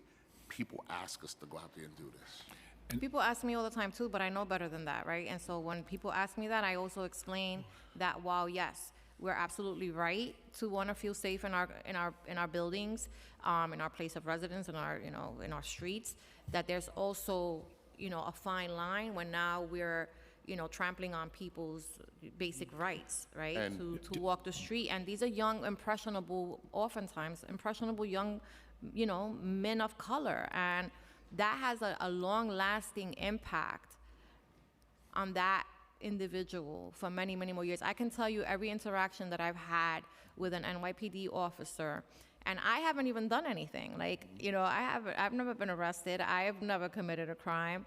And yet and that's part of the implicit bias, right? Like, it goes both ways. Absolutely. Whenever I see a police officer that's interacting in a specific, type of stop, like, I'm nervous. And I tell my husband all the time, do not make eye contact. Like, when we're driving, I tell him, do not make eye contact. Because I've made eye contact with an officer that looks like me, that has stopped me because I looked at him. Right.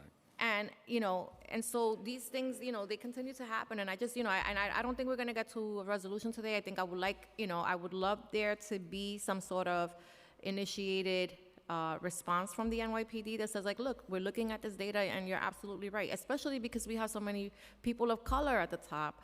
We expect a little bit more because these are our communities that we're talking about. And I'm not saying that everybody's a saint, and I'm not saying that crime is not being committed. Those things are happening. But 97% of the people that live in my community are good, decent people that are going to work every day, that are just trying to live, a decent life. And, And I agree with you, Councilman, but we could definitely take a better look, and I don't want people to feel that way. We will work on it. I appreciate that. Thank you. Thank you. I'd like to pass it to Councilmember Joseph. Thank you, Chair. Something I've always said ever since I was an educator, communities that have resources have less crime. And in your statement earlier, you stated that. And Councilmember Caban also highlighted the need for that. So that's where that is. So we know, as a mom of boys, and my boys get stopped all the time, and there's no excuse for it, right? Whether they're driving my car or not, getting pulled over, put in handcuffs, to say to them, well, you didn't match the description of the car, of the driver, is unacceptable for me. So that's the experience that many of the black men who come here experience, and that's unfortunate. So let's talk about accountability and responsibility. Does the public have access to the How Many Stop Acts data that you collect? It's posted online, yes. It's what? It's posted online, yes. So if I were to do a survey, how many New Yorkers know that's available online. So there's certainly, it is true that many New Yorkers may not know about, you know, the How Many Stops Act data that's online, but it is 100% on our, it's available on our website, yes. So now they heard it on the record here. Have you received any feedback from community members? Have you engaged community members on the How Many Stops Act? Have I heard, I have not heard directly back from community members, no. I have offered on multiple occasions to meet with advocates and advocacy groups to talk about the How Many Stops Act. And what was the response? They have not taken me up on that yet. And can you figure out why? I hope they will meet with me about it. I'd like to talk. It's a trust issue. Just like I don't trust because of my boys when they step outside, I'm worried about them. I'm sure across the city, the parents, and as an educator, I felt the same way about the students that I taught, that coming to school was about the same experience. So that perception has to change, that trust has to be gained, and over the summer I had an incident with Chief Madry. He had to come to the district to apologize to my young people because NYPD came and trampled over my young people at a basketball game. And some of my colleagues would never understand that. You ask young people to work with you. We ask young people to trust them, but yet you come and violate that space. You have to do right. By imposing trauma on young people, we have to right the wrong, right? We have to make it right, right? So maybe that's why they're not meeting with you, because there's no trust. And I told Commissioner Stewart the same thing. He's like, Chair, I create all these great programs, no kids show up. They don't trust you. So you have to build better messengers. And as you're doing this, you have to start talking to young people. How does the NYPD address community concern about racial disparities highlighted in the How Many Stop Act data? How do you talk to community members about that? So what I would say is, though, I think this is important. We have, for the How Many Stops Act, we have 1/4 of data. Mm-hmm. I think it is way too soon to draw any conclusions about that data. I think we need a lot more of it before we draw any conclusions, for good or ill. I don't say that in defense of the department or almost as an advocate. I just say as like, with only 1/4 of data, I don't think you can draw conclusions any which way. I think we're going to get data over time. It'll be quarters. It'll be years, and then I'm sure there will be analyses that are done, sophisticated analyses of that data. I will say that on the level 1 piece, a level 1 encounter right, is fundamentally different than a level 3 Terry stop. What are the differences? Please explain. Sure. I mean, a level 1 encounter, it's as a legal matter, right? The person's free to leave. There's no suspicion of criminality, or it doesn't have to be. You just need an objective, credible reason to approach. And most of those scenarios are about talking to victims, talking to witnesses. I think about level ones as being about responding to the community, responding to 911 calls, responding to community concerns. Obviously, when you're talking about level 3, you're talking about enforcement. You are. It's a stop. The person is not free to leave. But how do you use that data that you've captured to also inform policies on how you're going to do better? Because earlier you talked about patrol guide, training, refreshers course, officers that do not put in their information. How does that happen? You call CCRB. Sure. There's no leader to lead the CCRB right now. So where's the accountability and responsibility? So I think there are a few different pieces of this. So one, I do want to talk for a minute about compliance stat, which is something that we started earlier this year. It is a major innovation for the department. I think it's going to have a really significant effect on how we do things. There's a joke in the department that if we're serious about something, we create a stat about it. And there's truth to that in the sense that you're gathering data, you're getting executives involved, you're pushing accountability, and compliance stat functions very much like CompStat, right? In the same sense that we have at CompStat, we have COs at the podium being held accountable when there are crime problems in their respective commands. Here, it's about accountability in terms of underreporting, body-worn camera activation, the level 2, level 3 distinction. You have COs standing there being grilled by some of the most senior executives, uniforms in the department, on how they do compliance, how they do oversight. I think that's incredibly important. There's an entire team that's been created in the Chief of Patrol's office that what they're doing, pretty much all day, every day is they're prepping for compliance stat, pulling videos, analyzing videos. We put up a compliance stat, both good videos and bad videos. I think it's actually a really helpful thing. We have all the COs for a borough command in the room, And we're walking through videos, and we're showing examples of really great policing. And by the way, when I say great policing, it's not just lawful policing, but also that they're talking to people the right way. And how does that trickle down to communities that are being impacted? Right, so the idea is that COs are taking this back to their cops, are learning from this because they're seeing what's appropriate and what's not. They're getting feedback from executives of what works and what's not. And they're taking that back to their teams, and they want to do this right. They want to succeed, in the same way they want to succeed in CompStat, they want to succeed in compliance stat. I think that does have an effect. And frankly, compliance stat is a great example of the monitor raising concerns, some of the same concerns that you're talking about right now, and the department being proactive, being responsive. I should say there are many things that we do because the monitor requires them of us, 100%. Compliance, that was something that we came up with. We said, we want to do this. We came to the monitor with it. And we said, hey, we think this would be really important, really helpful. The monitor comes to every meeting, or the monitor or a member of her team. She's come to some herself. Sometimes it's members of her team. But they're at every single one of these meetings. They are giving us feedback. I think it's a very important step. On the discipline piece, as I said earlier, we have a new police commissioner. She is looking at this issue. And I don't want to get ahead of her, but what you are going to see under Commissioner Tisch is a disciplinary system that is fair and that is effective. And that is what you are going to see. And we will hold you to that. Chair, I'll come in the second round. Thank you. I'm going to pass it to Councilmember Stevens. Hello, good afternoon.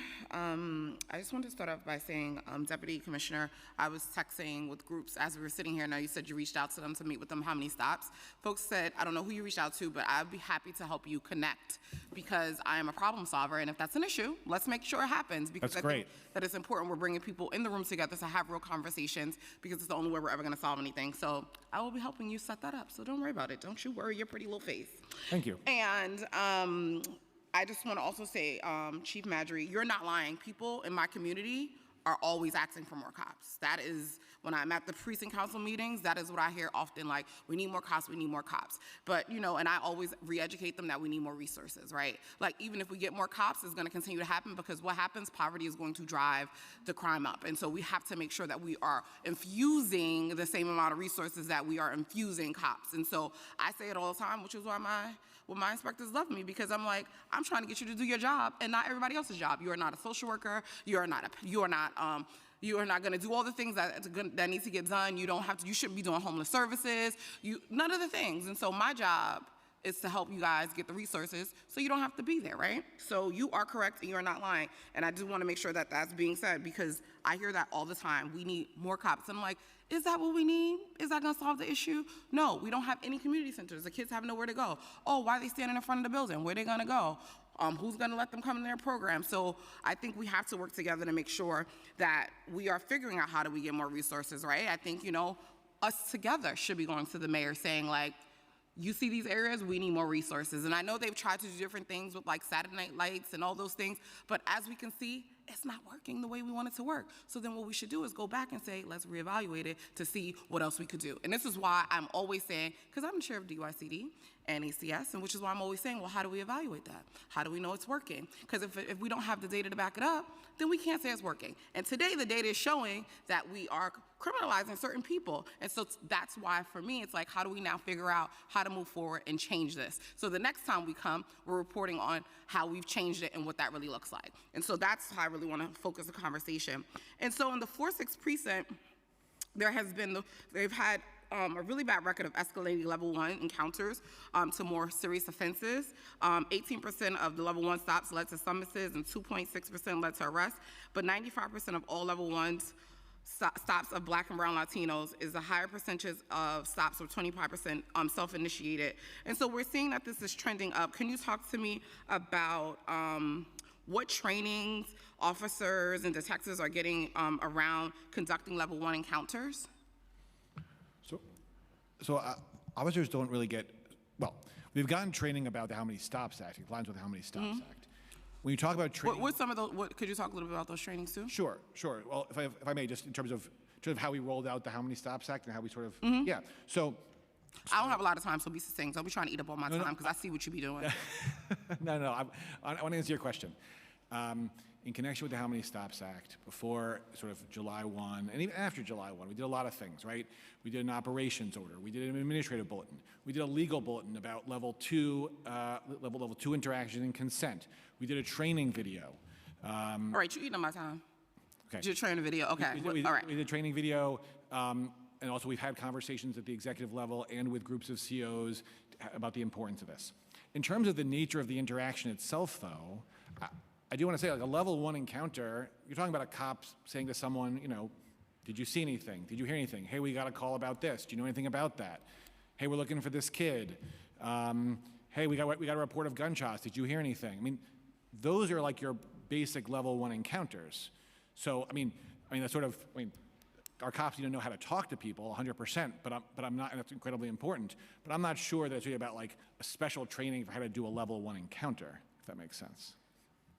Well, I might differ, so that's where we might differ at, because I think you do need a special training on how to like interact with people, period, right? Because even saying like, did you see something, and those things, sometimes people do need to have additional training or prompts or whatever they might need. And because you ate up a lot of my time, I have another question really quickly, and this is pertaining to the gang database. Could you talk to me a little bit about like how the gang database has improved crime throughout the city? Like, how are those things correlating? Because for me, has it like changed dramatically? Does it like help with, like, how is it improving policing in New York City? Right, so the gang database is an intelligence tool, and I do want to say, and I know you're watching the clock, but also there were things that were said before about the gang database that are not true, and I do want to say that just for a second, right? Criminal gang database, there was a DOI report last year. We made major changes to the database in light of that report. We took most of DOI's recommendations, implemented most of those recommendations. Some of what was being described. Are you notifying people that they are on the database? We do not notify people. We did say, though, as one of the things is that if someone does FOIL it, we will, consistent with the FOIL law, Has anybody will honor been that. removed off the database this last year? What was that? Has anybody been removed from the database this last year? So we have an entire process for reviewing this, right? No, I'm asking you, how many people have been reviewed from the database this year? If you implemented all these things? I do not have the data with me, right? Because Okay, well, you should always, be prepared. Well, but well, if you this don't was have hearing it here, about investigative you can encounters, send not it about back the to database. us in written testimony too. So don't worry, you don't have to. If you don't have it right here, we know how to get in contact with we you. will get you data on that. We have changed the rules regarding the criminal group database, both in terms of the criteria and documentation. It has changed dramatically. And what are those changes? All right, so for example, we've changed the criteria for someone being admitted to being put in the database. Some of what was being described before in terms of, location, that sort of thing, these friendship groups, like that does not, absolutely not. That was something that we changed. That changes in writing. The criteria is about self-admission or. How many young people have come to you and said, "Hey, I'm in a gang. Put me on the database"? Self-admission when they are being interviewed by detectives. So they're telling detectives, and I just want to be clear, and I'll wrap it up here. Yes. They're telling detectives, "I'm in a gang." Yeah, are there times when people are being questioned and they admit to gang membership? Absolutely, yes, that happens. That is very hard for me to believe that they are sitting in interrogation rooms like, "I'm in a gang and put me in a database." That's very hard for me to believe. And maybe it's happening. Listen, stranger things have happened, but I do not believe that if we have about 16 to 1,700 people in this database, that 1,600 people have self-identified and said that I'm in a gang. As you know, I didn't say they all self-admitted, but You said majority of them. But it's self-admission and multiple, at least 2 separate witnesses. And do people sometimes, when they're being interviewed by law enforcement, admit to gang membership? The answer to that is yes, absolutely, that happens. Okay. And they might admit to someone else being on there or something like that. Got it. But again, I think that that hasn't really told me how that has helped improve crime throughout the city. But we can talk more about it, and I would love to hear more about the criteria that have been changed and talk about it because it's still very alarming to me, right? Because the race disparities are, again, it's alarming. And Black and brown people are not the only one in gangs. And that's a problem. And you cannot tell me by any means that it's helping anything other than showing that you are terrorizing one group of people.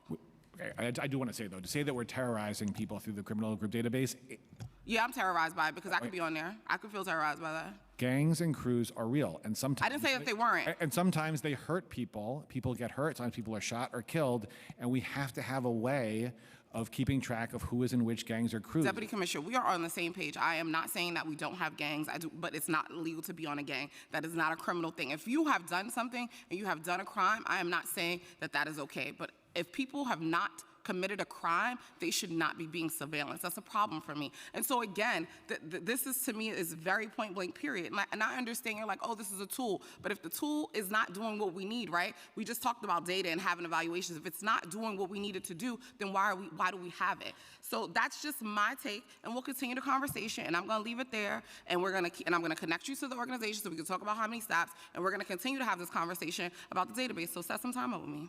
Have a great day. Thank you. Thank you. We're going to pass it to Councilmember Holden. Thank you, Chair, and thank you for your testimony, Deputy Commissioner and Chief.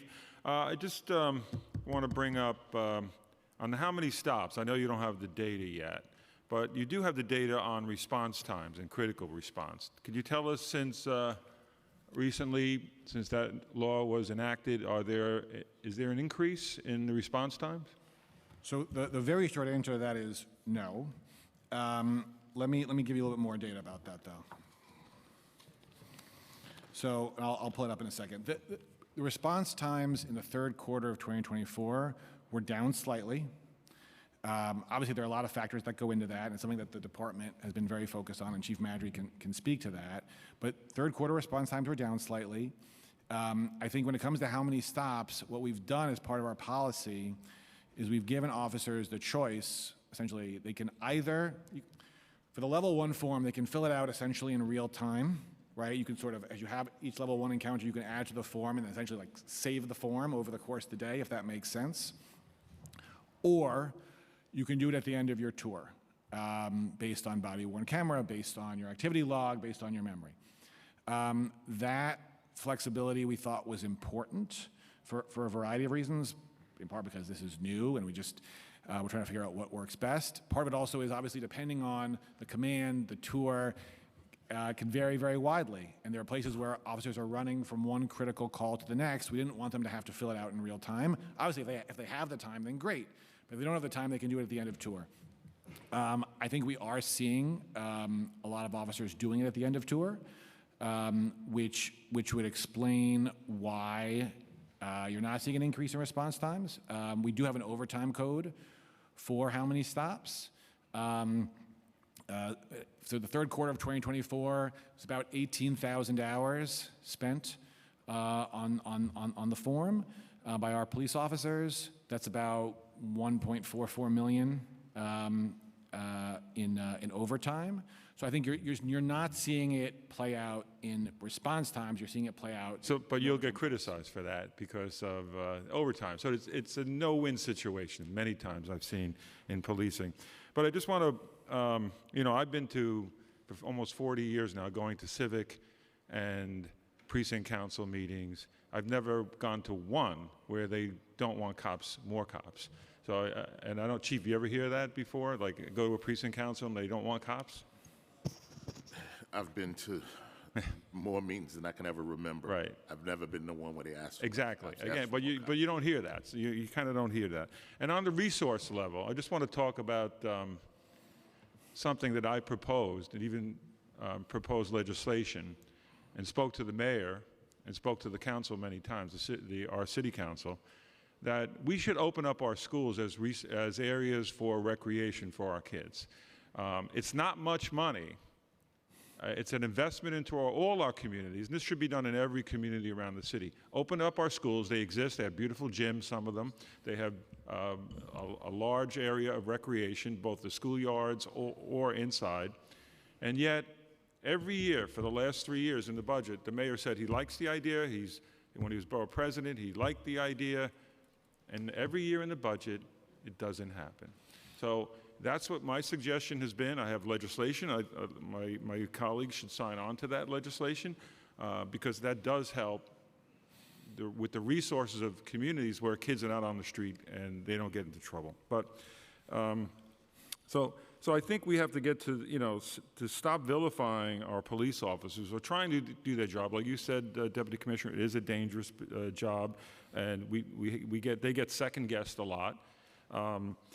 And I'd just like to ask the chief about, on these encounters, and first of all, level 1 is an encounter, like you mentioned, Deputy Commissioner. It's not a stop, but everybody keeps calling it stop. And you're free to leave, right? If an officer says, wait a minute, I got to ask you a question, and they say, get out of here, they could just walk, right? Correct. And so to call it a stop is actually incorrect, and you mentioned that. But resisting arrest, what percent of, like the level 3, let's say you have reasonable suspicion that this person has done something, and in the level 3, how many go south because they resist at least that? They just want to walk away or they try to get away. Well, I can say this. I don't have the data on resisting arrest. I do have some data here on use of force in connection with level 3 encounter. It's actually quite low. We can definitely provide you with that data, though. We will provide that to you. All right. Thank you. Thank you. I'm going to pass it to Councilmember Palladino. Thank you both for being here today. I want to thank my colleague Althea Stevens and my colleague Bob Holden. They brought up a lot of the things that I have here on my paper. I want to know, what percentage of the NYPD is non-white?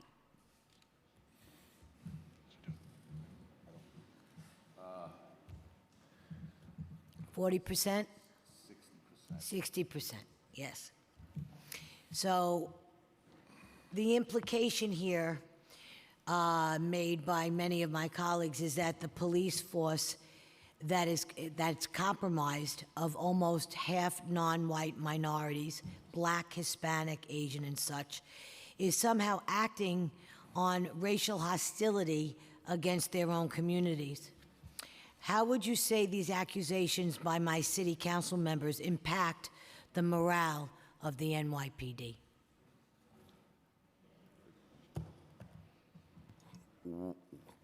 What I will say about that, council member, is that you have a lot of men and women in this department who put their lives on the line. They're very selfless. They don't think about their own lives, sometimes their own families, and I think we seen that as Council Member Holden spoke about Officer Jonathan Dilla, March 25th. Last week, I was with the family of Pete Fagosky. I was his commanding officer, and he responded to basically a drug rip and lost his life. And 13 years ago, and it's still, to this day, I think about it every day. The men and the women of this department are selfless. They're not perfect, but they're selfless. They go out there, they're trying their best, and we just need the support of the people of New York, and especially the people of City Council. I agree with you 100%, because it seems that whenever we get together here for what's supposed to be a safety committee hearing, it always turns a little ugly. And there's no reason for that, because I think we're all here as human beings. And what we want here is the very best for our city, and especially our young people.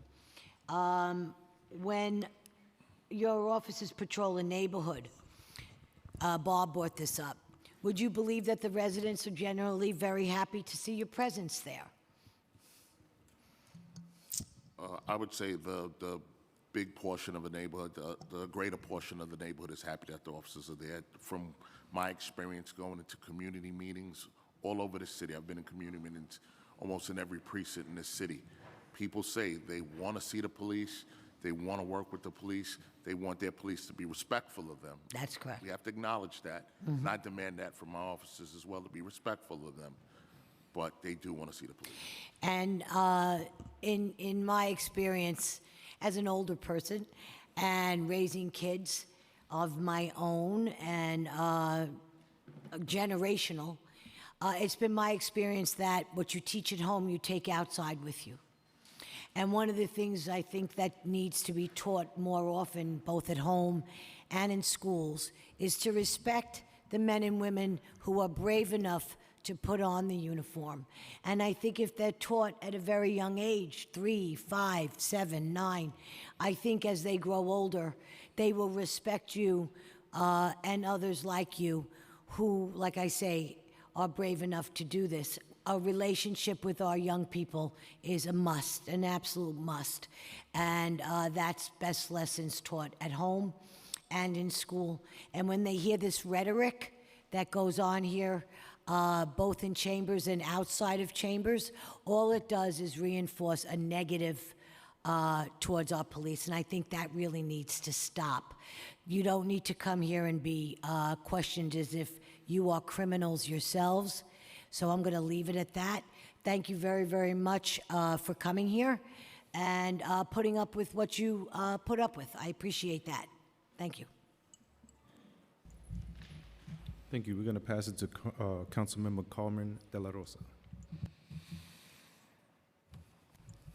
Thank you, Chief and Deputy Commissioner for being here. I want to bring us back to the data because although the inequities are clear, I think one of the things that is important to note is that if there is a racial bias in a policy, whether the person is racist or not, when they are asked to execute that policy by matter of their job, they're executing a policy that is inherently racist. Not necessarily their intention to be racist, but the policy that they're being asked to execute has racial implications, and we've seen that in the data. So I have a question. In the information we've received, you know, stop, question, and frisk kind of peaked in 2011. Then we saw a historic low in 2021, and now we are seeing an increase once again. What accounts for the increase under the Mayor Adams administration? And that increase from the data that I have in front of me is consistent with the racial inequalities that existed previously. So what accounts for that increase? I think, like I said earlier, in 2016, 17, 18, we had less crime. So, of course, less crime, less arrest, less contact. We've seen less stops. We've seen 2019, 2020, 21 crime started to rise again. So officers, we had to deploy them to address crime. So with that, of course, there's more contact, you know, more engagement. So doing it properly should be more stops. Documented stops, that's important. That does cause a little bit of confusion to the general public because the rhetoric that we continue to hear from our city leaders is that crime is down. And so when we say crime is down, but then to justify stop, question, and frisk, crime is up, that causes confusion in people. Can you elaborate on that? Crime is down because we're driving it down. We're out there doing police work, all right? Believe me, I don't want numbers to go up. I don't want more arrests. I don't want more stop and frisk. To me, that's a bad indicator. It should be less. We want to work in our communities and do less of that. That's not the answer to it. But right now, we're out there, we're deploying, and we're engaging. We're engaged. We're seeing more young people carrying guns. Gun arrests, the last 2 years, record numbers. Something's wrong with that. More guns in our community. Something is wrong with that, all right? We've seen an increase in certain crimes, all right? So when you look at the big picture, crime is down overall, but in certain communities, we're still having challenges. With the community itself, overall crime, maybe certain crimes. So we're still out there addressing this stuff, all right? We need the help. Okay, let me ask you a few questions regarding level 1 stop. So local law 43 is written and it states the information shall be disaggregated by the precinct where such an encounter occurred and further disaggregated by the following: apparent race and ethnicity, gender and age, the member of the public involved, the factors leading to the investigative encounter, and whether a criminal or civil summons was issued in connection with the encounter, whether the use of force of the incident is as identified in section 14-158 occurred in connection to the encounter, so use of force as well. And the NYPD is presenting the data for each of those categories by precinct. However, we haven't seen the data presented in a way that allows for a detailed analysis of how many of these categories relate to one another. For example, we can't tell how many people of color were stopped at a level 1 for quality of life issues, or how the use of force in these encounters varies based on race and other factors. So that level of detail is important for us to understand what is occurring when we see the data that is presented to us. Will the NYPD commit to making the raw incident level data available for the public in the full interest of transparency? So we don't have, I don't think, the data that you're describing with regard to level 1 encounters. The way the level 1 data works is we gather it by tour, and again, consistent with the law. And I do think it's important to say we have this new law in front of us. Agreed. And we're providing it, and we're 1 quarter in. So we're gathering that, we're providing it. We don't actually gather it in the way I think you're describing. You're describing it, basically gathering it on an encounter-by-encounter basis, essentially a separate form for every single encounter. We actually don't do that. Okay. So we can't give you what we don't have. Okay, maybe we can work on getting more clarity on the encounters. I just have one kind of follow-up, Chair, if I may. One follow-up, but it's also kind of like more of a statement. You testified earlier, or we heard someone say earlier, that in a level 1 stop, you're able to walk away.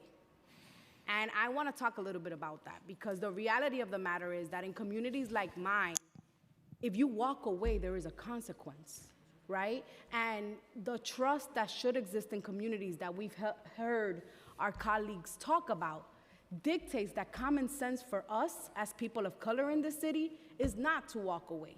Because if we walk away, we risk our lives. And I just want to know if there is an actual acknowledgement of that when we talk about what a level 1 stop means. Because I could be stopped and asked a question about whatever. I can't necessarily just walk away. That, I think that people in communities don't feel safe just simply walking away and evoking that right to walk away. And so we should have a conversation about what that looks like. I'm not here to challenge anyone's lived experiences, all right? Everyone's going to speak. I can speak about my experiences growing up, even now experiences. I'm not here to challenge anybody's lived experiences. I'm here to learn from them and see how we can make things better. I will gladly have that conversation. As we said, we have a new police commissioner here. I'm sure she wants to implement some changes to make sure all our communities are safer, and we'll work with that. We'll work to that.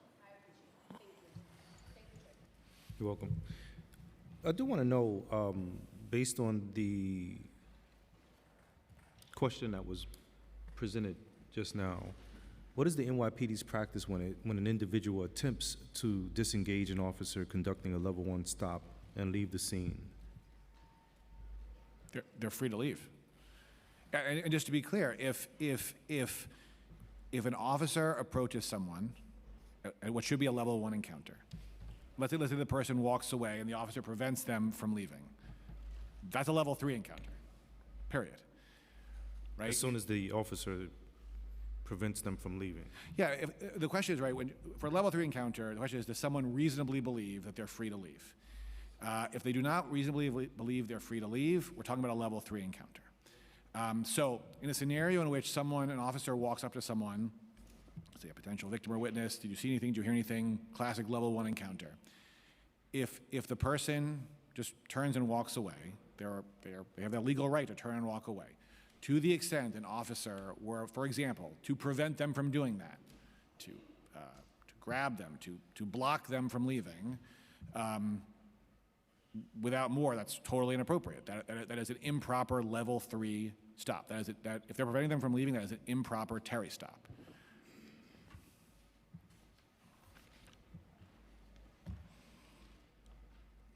Are officers ever instructed to follow someone after a level 1 stop? Instructed to follow someone after a level 1 encounter? I'm not familiar with that. I'm not familiar with that. You said, are they instructed to follow someone after a level 1 encounter? No, we don't instruct that. Level 1 encounters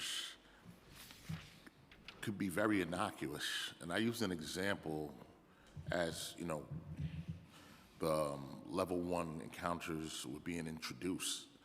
a simple example, I was standing at the marathon, and I saw someone who finished a marathon, and he got woozy and looked like he was about to faint. And I said, "Sir, are you okay?"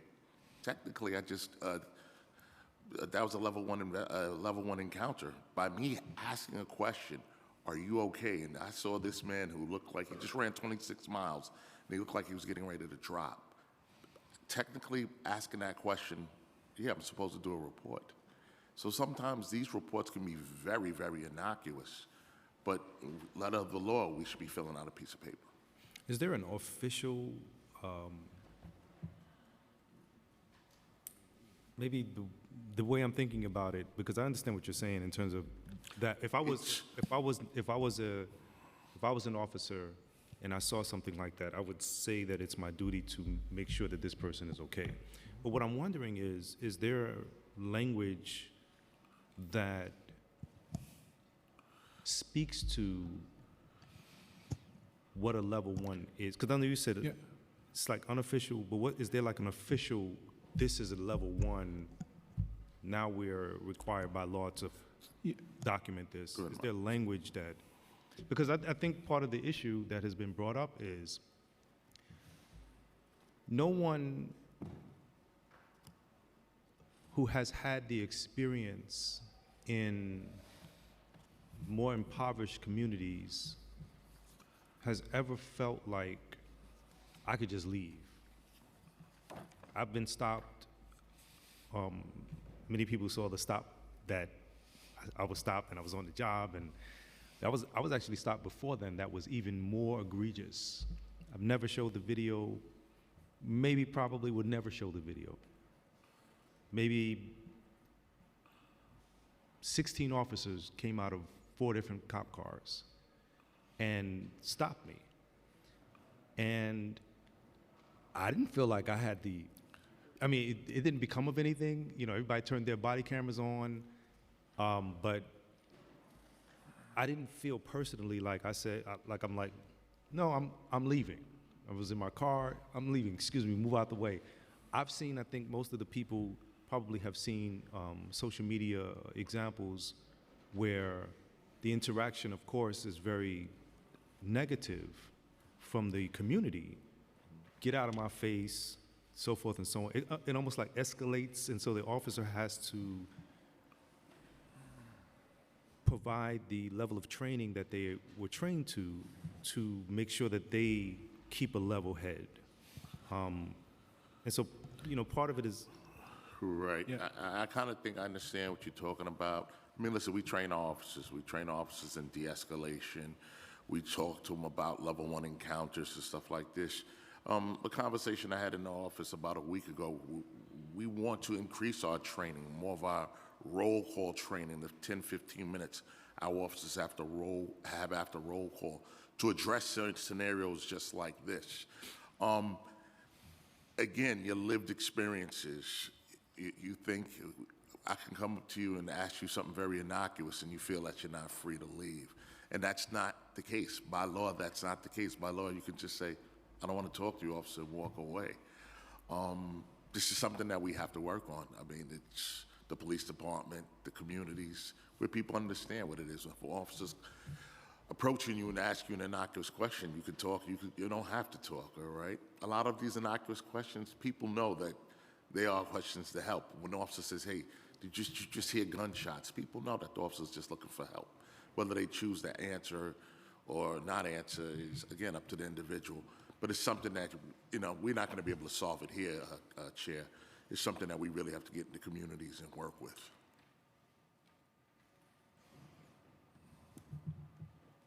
I definitely understand that.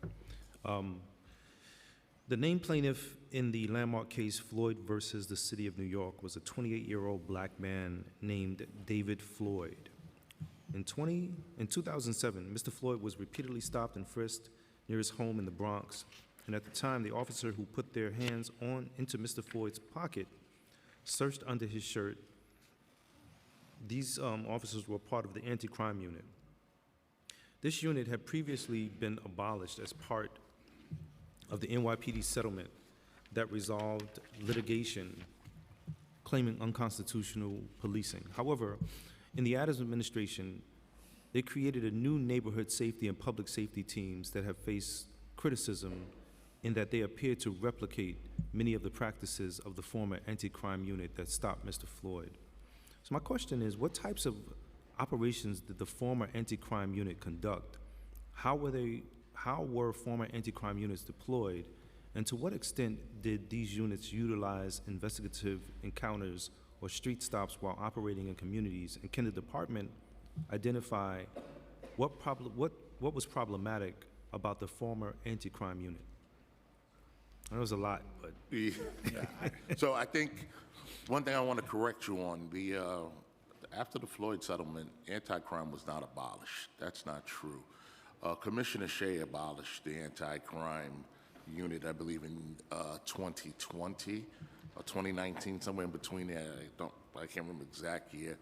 He abolished the anti-crime unit at the time, just based on, just history, and for whatever reasons he made that decision. We've implemented certain proactive teams, neighborhood safety team, CRT, because again, this work is important, all right? It's important. It's about saving lives. We definitely revamped it. We put everybody in uniform so there's no confusion. When an officer gets out the car, the person sees the officer in the uniform. Their name is prominently displayed, their shield number is prominently displayed. We need our officers to go out there and engage. We have people out there carrying guns. We have young people shooting each other, all right? This is no secret. You watch the news, all right? We have people being hurt out there. We need officers that are going to go out there and be proactive, but be respectful. We don't want them to go out there and use any illegal tactics. We don't want them to go out there to harm people. We want them to go out there to be smart, all right? To be intelligent, be patient. A lot of patience involved in police work, all right? Be patient. Understand what the crime conditions are. Understand what the needs of the community are. Listen to the people in the community, because in my experience, the people in the community, they're telling you what the problems are. They do, all right? This is why we create these enforcement units. Very small units. They're not big units. They're small units, all right? And we work with them, and we know they make mistakes, and we try to train them, and we try to make them better, but this is important. We have to be able to go out there and be proactive in enforcement, and if we stop being proactive, I think the results will show immediately, and there won't be good results. definitely. One of the things that I was thinking about in preparation for our hearing today was that very thing. Part of the issue, of course, in our communities, especially in the more impoverished communities, has been stated, is the resources that are needed, the opportunities that, even Councilmember Holden had brought up about opening up the schools and going to the mayor to ask for those types of resources that are needed. But I'm thinking about some of the, I guess, the trends that have been explained. I'm trying to understand the trends from the perspective of, are we talking about things that could be fixed if we fix poverty? Like I know,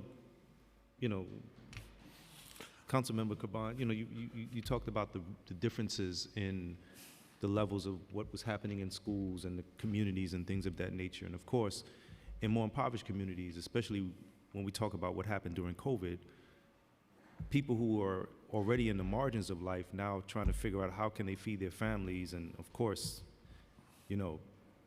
unfortunately, folks had the masks on as well, right? So it was a lot harder to identify folks.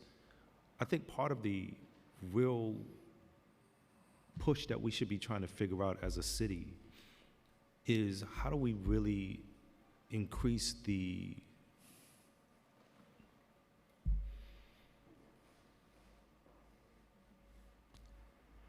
it's not just the quality of life issues.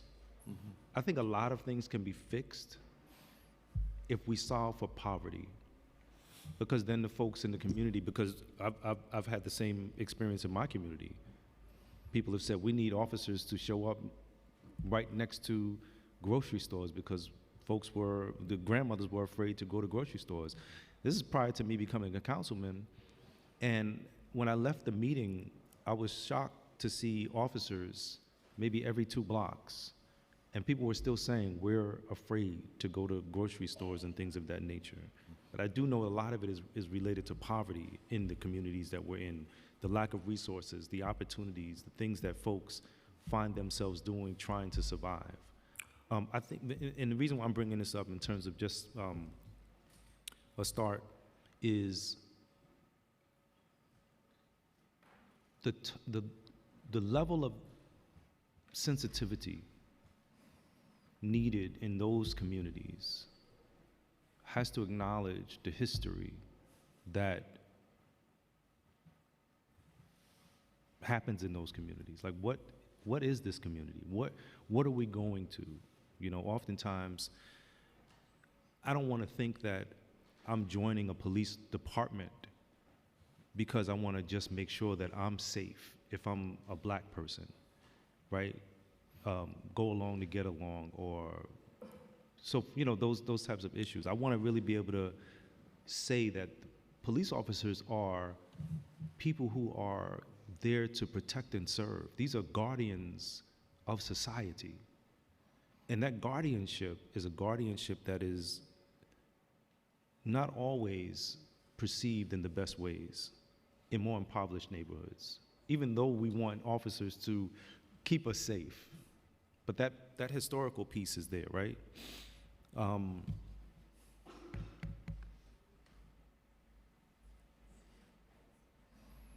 going to pass it to, I know we have a second round coming.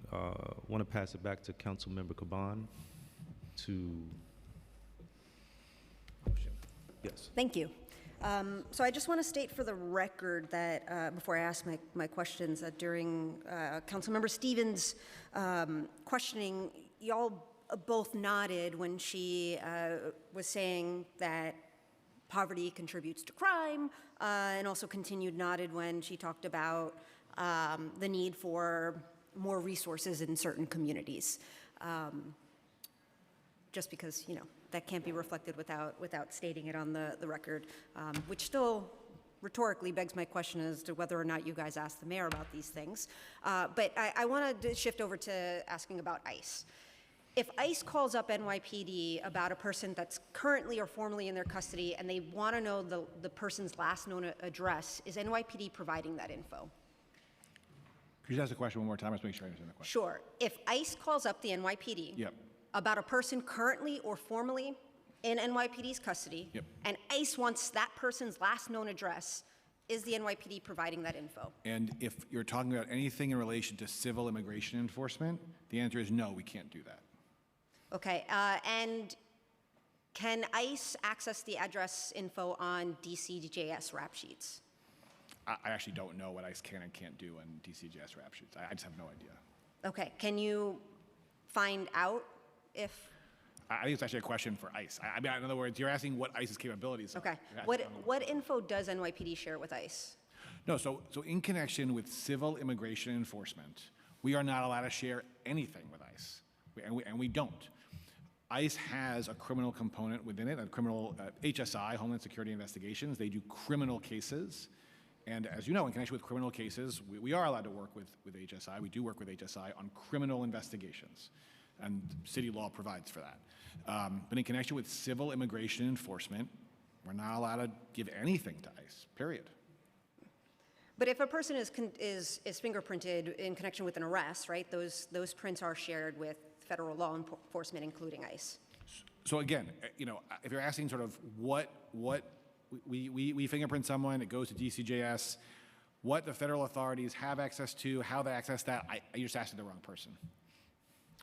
Okay.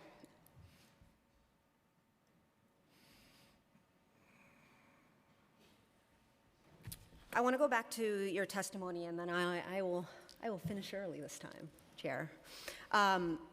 You testified at the beginning of this hearing, quote, that there has been a significant shift in the nature of policing in this city, correct? Yes. And you're right, there has been. Payouts for police misconduct settlements are going up, and further burdening taxpayers. Stop and frisk is the highest it's been in a decade, according to NYCLU, lower than the Bloomberg peak of 2011, again, over a decade ago, highest in the past decade. Your previous commissioner had buried more cases of gross misconduct and abuse by police officers than any commissioner ever before, according to ProPublica, and I hope to see a change from Commissioner Tisch. The NYPD is cracking down on freedom of the press and reporters, and that's even according to the New York Post. Dangerous police crashes have skyrocketed, averaging more than one a day at this point, including a chase that killed a cyclist in my district. And the data shows that black and brown people are disproportionately stopped, regardless of precinct, and that still continues to be the case. So I think that you're right. There has been a significant shift in the nature of policing in this city. Thank you. Thank you, Chair. You're welcome. Thank you. I'm going to pass it to Councilmember Joseph. Thank you, Chair. Just a quick question. Earlier, when you talked about, you saw an uptick in crime among young people.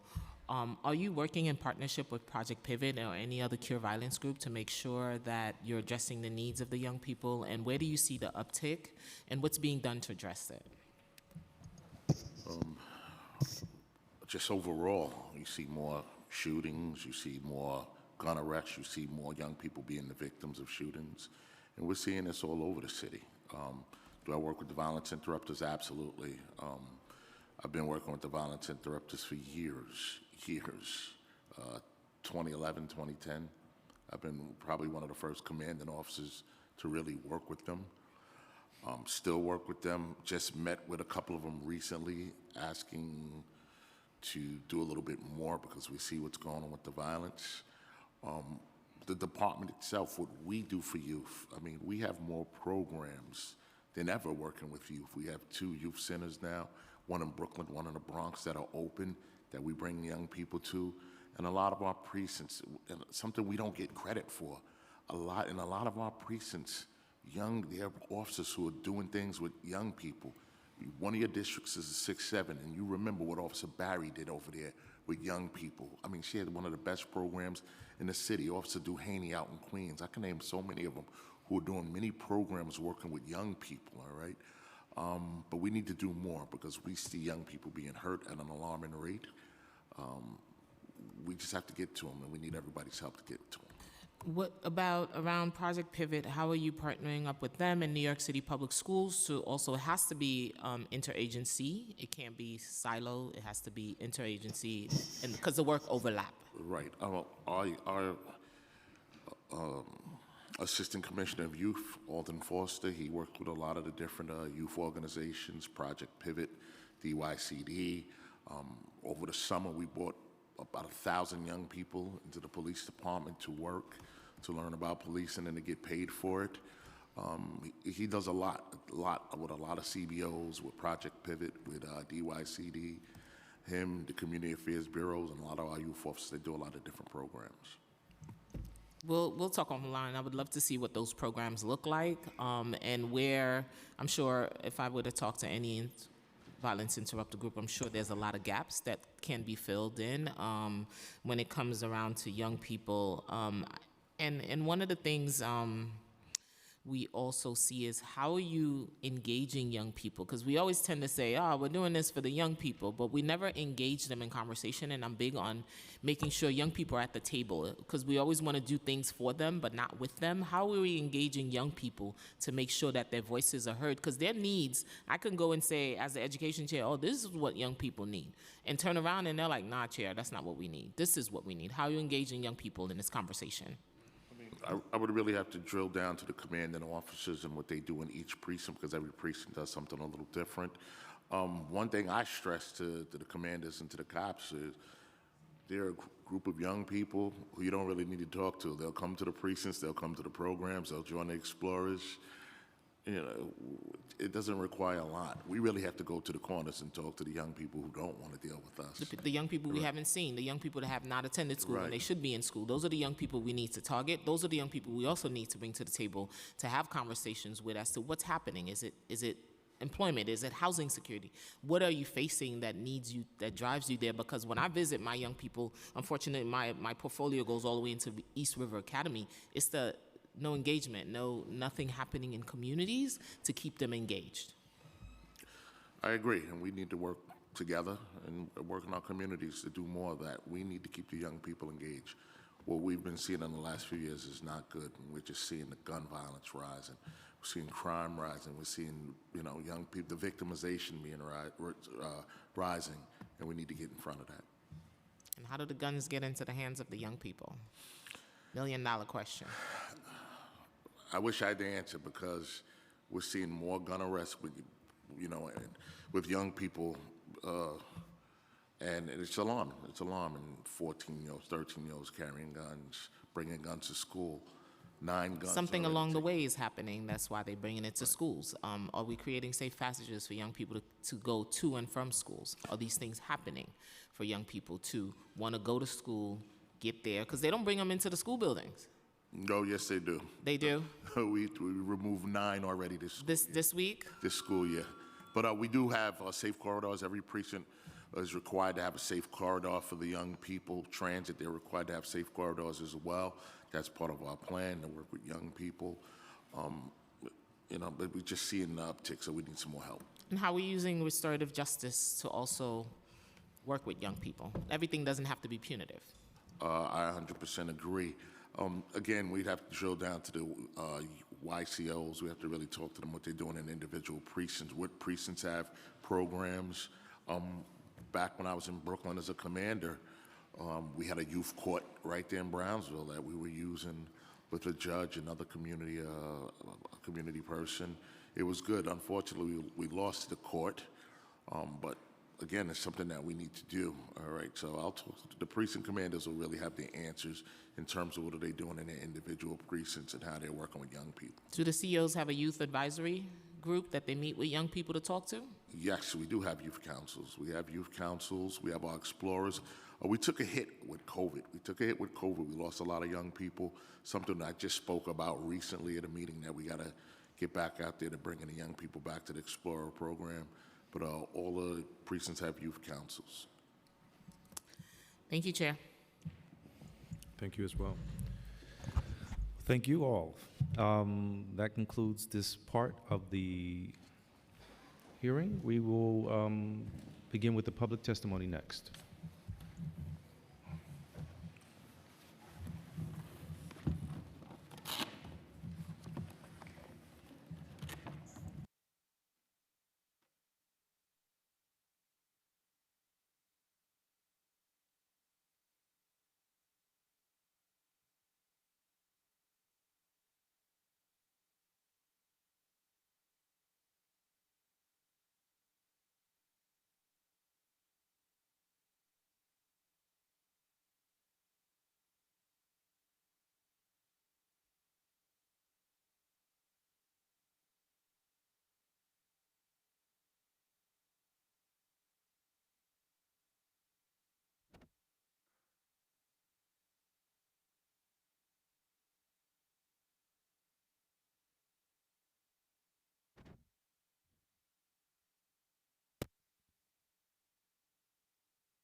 This is the first.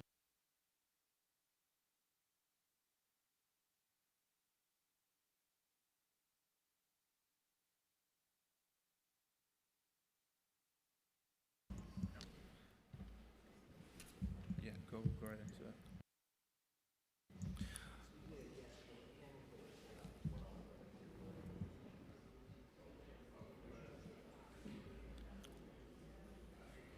I now open the hearing for public testimony. I want to remind members of the public that this is a government proceeding and that decorum shall be observed at all times. As such, members of the public shall remain silent at all times. The witness table is reserved for people who wish to testify. No video recording or photography is allowed from the witness table. Further, members of the public may not present audio or video recordings as testimony, but may submit transcripts of such recordings to the Sergeant at Arms for inclusion in their hearing, for the hearing record. If you wish to speak at today's hearing, please fill out an appearance card with the Sergeant at Arms, and wait to be recognized. When recognized, you will have 2 minutes to speak on topic. That's 2 minutes to speak on the topic of bills that were considered today. If you have a written statement or additional written testimony, and you wish to submit that for the record, please provide a copy of that testimony to the Sergeant at Arms.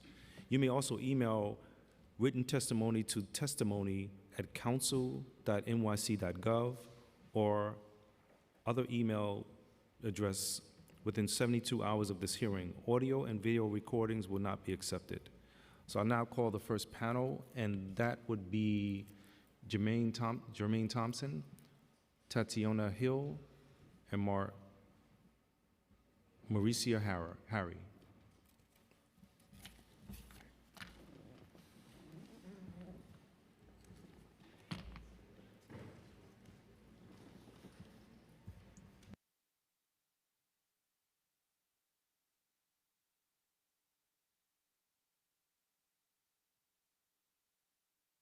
Thank you. You may begin in whichever order. I always say ladies first, but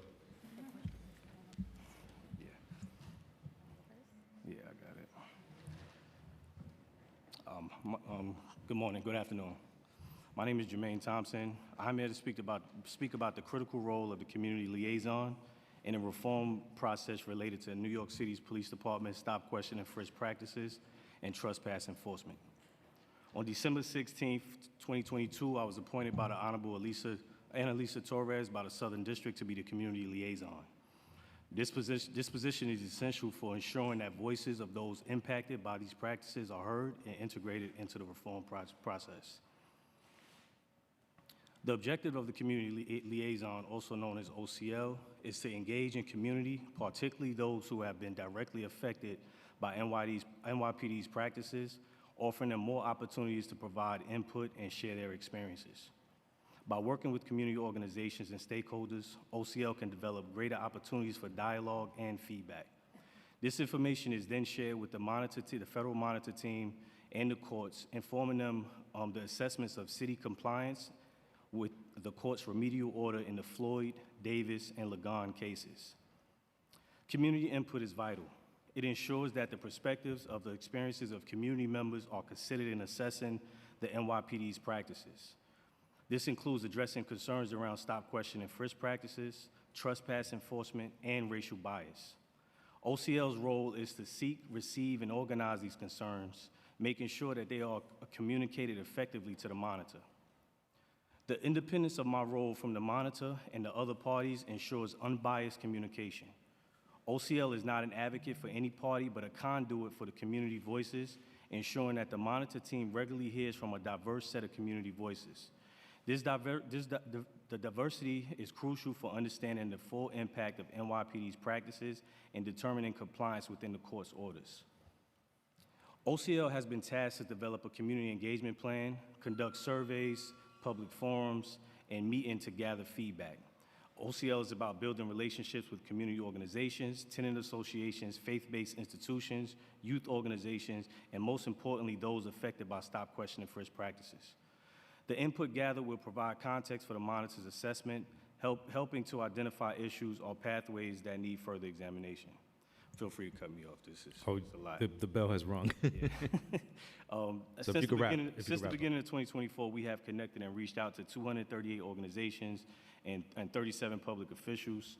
With these connections, at the end of the third quarter of 2024, we have completed 262 info sessions citywide, which are workshops designed to inform people about the levels of encounters we've been hearing about all day today, and a host of outreach meetings.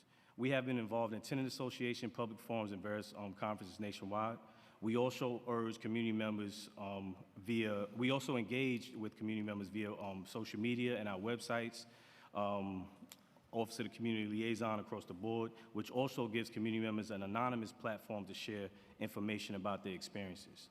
Through our reporting to the monitor team in the courts. If you could wrap up. Yeah, I'll wrap it up right now. Through our reporting from the monitor team in the courts from the community shared with us, we have discussed a number of significant issues, one being issues around body-worn cameras and the inconsistent activation by officers during community interactions.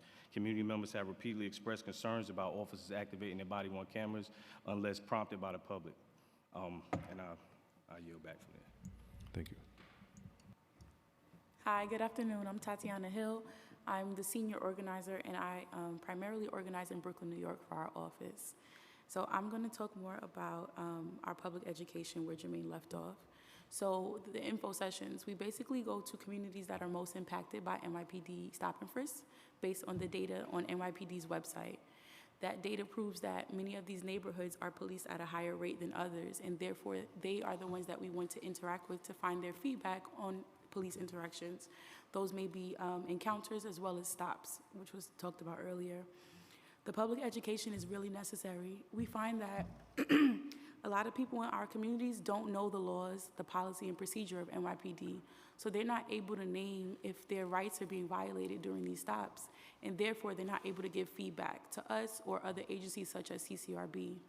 So when we do these info sessions, it changes the dynamic a lot in the neighborhoods and communities that we work with, because now people understand where their rights have been violated legally, not just in the sense of how they feel in that moment, but according to the law and the Constitution.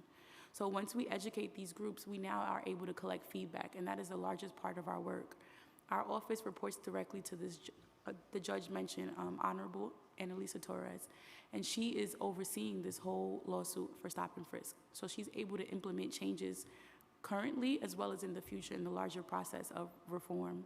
So it's really important that people who are most impacted by policing are able to give their feedback on what they would like to see change in this policing system. I primarily work in neighborhoods such as Bed-Stuy, Brownsville, Crown Heights, Flatbush, Canarsie, Bushwick, Fort Greene, and East New York. We do know that these neighborhoods are more heavily policed than others because of the data NYPD provided. We attend events that elected officials have, as well as collaborate with them to educate their constituents. We want to do more of those with your staff as well and other city council members. We also have attended NYPD events such as community council meetings. So we do hear both sides of the stories on how people see police and view them and what they would like to see change. Our feedback is collected from all neighborhoods, all people, and all views on policing. But we do know that more neighborhoods are impacted more negatively than others, and we speak on that throughout our work and our reports. I'll now pass it off to my colleague, Mauricia, and I'll close and just say that we're also working on feedback sessions where people specifically can talk about their feedback after we've done these info sessions for the last year and a half. Thank you. All right, so good afternoon. My name is Mauricia Harry. I am the Manhattan Community Organizer for OCL, and today I wanted to just cover the feedback that I've received, some of the areas of concern. And most of community throughout all 5 boroughs, and Manhattan is included, has expressed a decrease in regular blue and white patrol stops and an increase in specialized units. These increases are taking place in NYCHA, schools, and also vehicle stops, as it is heightened in lieu of street stops. The CRT team, we know that their role is to respond to quality of life issues. However, based on the feedback, these teams are more present and has expanded throughout all boroughs using enforcement tactics that result in negative policing. The community is afraid of making it out alive from these unconstitutional stops and searches based on the way that the officers jump out of unmarked vehicles, offensive language, and use of force. Our office continues to receive videos from the CRT team referring to them as the 10 khaki pants crew. As per the OIG report released last month, there is an opportunity and a gap in transparency around the formation, staffing, and structure of that unit, as well as the NST response team. Our monitor team last year had released a report stating that they were contributing to the biggest amount of disproportionate stops. And amongst these 2 units, we have collected feedback on the Right to Know Act as gaps with officers identifying themselves and body cam usage. The community asks for consistency and equality when it comes to discipline and accountability related to stop, question, and frisk because of the threat these units place in the neighborhoods. And that's what I got for you. Thank you. Thank you.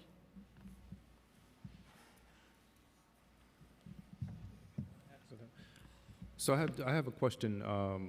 Jermaine, you mentioned body-worn camera activation as a community concern. Can you say more about what OCL is hearing about body-worn camera usage? Yeah, sure. So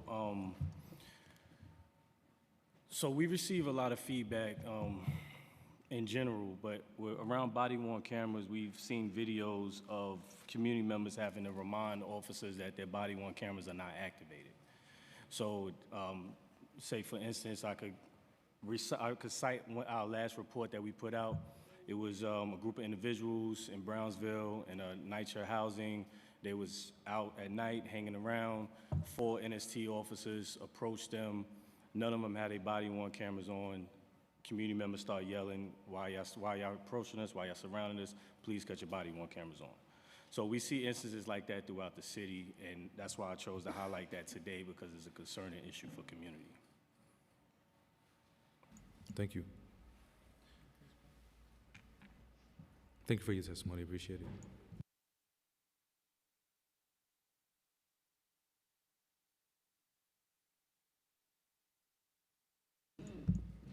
So I'll now call Michael Sasiski.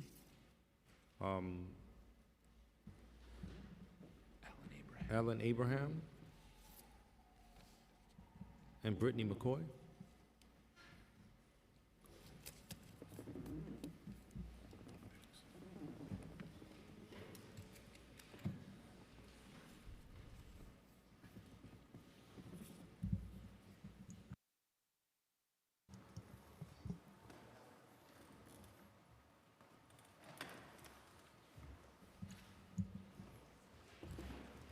Okay, you may begin. Great. Good afternoon. Thank you, Chair. My name is Michael Sazitsky, Assistant Policy Director with the New York Civil Liberties Union and a steering committee member of Communities United for Police Reform. The NYCLU has been analyzing stop and frisk data for years because of the critical importance of being able to identify trends that the data reveals in unconstitutional policing practices. And now to that data, we are able to add a more comprehensive view with the data that we're getting from the How Many Stops Act. So I want to give just a few top lines on some of what we saw from our analysis, of course recognizing that this is just 1 quarter of data without much to compare it to as a baseline. But the data really showed that disparities do exist at all levels of police investigative encounters in New York City. 68% of level 1s reported during that quarter targeted Black and Latinx New Yorkers, and 86% of level 2s involved people who were Black or Latinx, and those disparities largely mirrored what we see in level 3 stop and frisk data. In the level 1 category, notably the second largest category of justifications for L1s in that data set were just listed as other. Given the sheer volume of encounters that we're talking about nearly 79,000 interactions that aren't given a clear justification. It's a point for further oversight and investigation as to whether or not there are more clear lines that could be drawn there, more clear categories that could be made, because that's a lot of encounters to not have any justification listed for with just that broad other category. There were a few kind of eye-popping numbers that jumped out from our analysis, some of which Councilmember Stevens asked about earlier, including in the 46th precinct in the Bronx, where more than 1,300 summonses were recorded as being issued in connection with level 1 encounters, which was by far the largest in that data set, and is something that is really demanding of closer oversight and an explanation from the NYPD as to how that precinct is driving so much enforcement from the lowest level of interactions.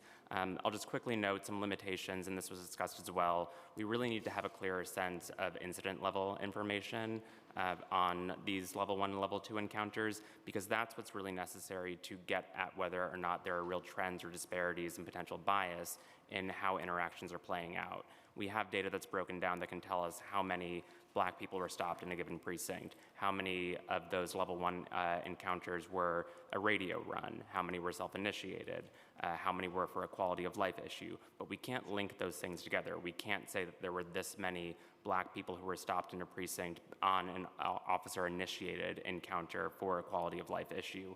And getting that level of detail is going to be what's really critical for identifying whether there's bias, whether there are other trends that we should be paying more attention to. So we would encourage the NYPD to upload that information into future reports or the city's open data portal. And if they're not collecting that data in a way that easily allows for that analysis, we should work to find ways to make sure that we are getting that level of detail going forward, because that is going to be what's really critical to countering and pushing back on any unlawful or unconstitutional policing that's happening at those levels. Thank you. Thank you.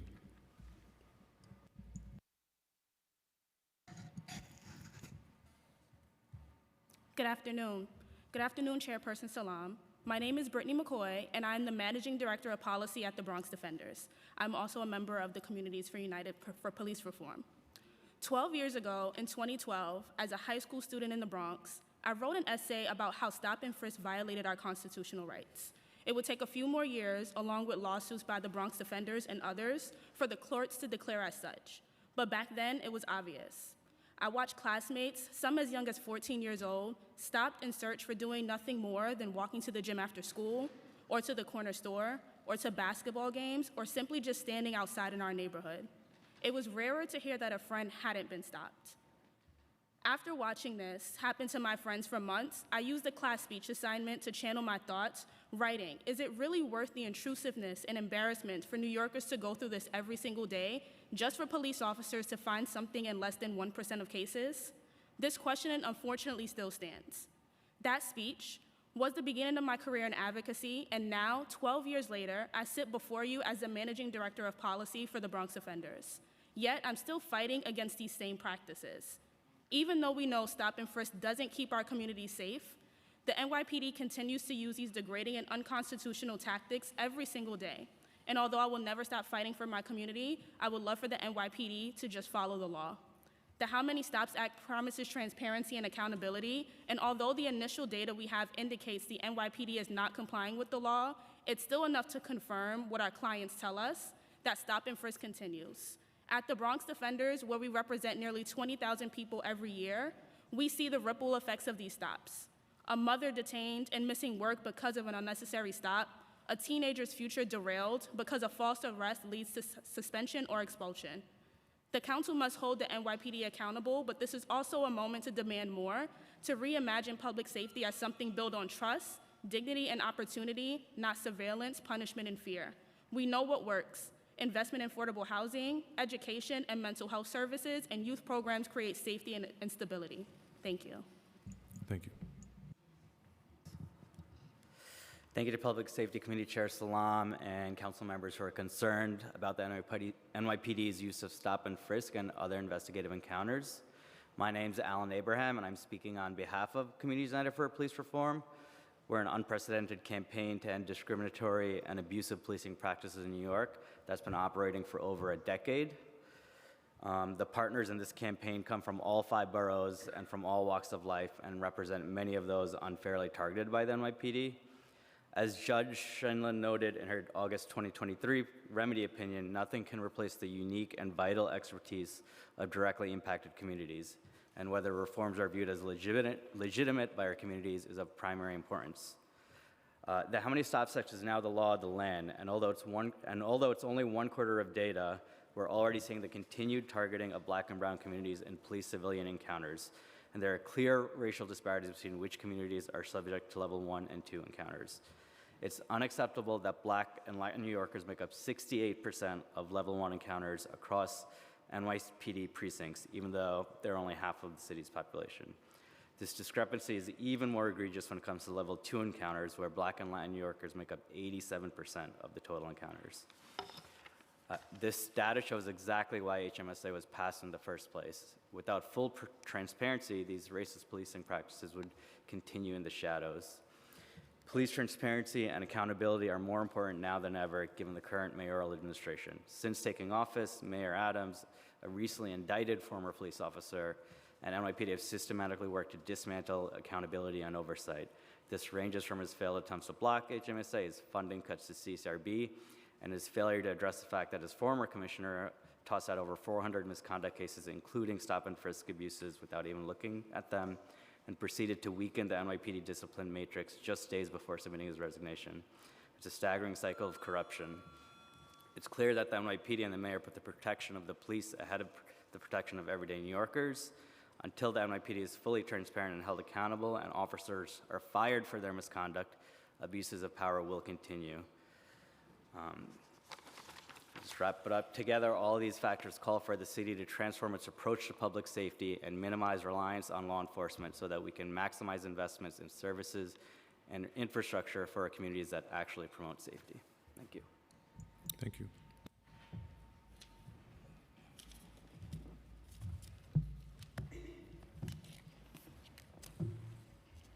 I'd now like to call Andrew Case and Kimberly Saltz.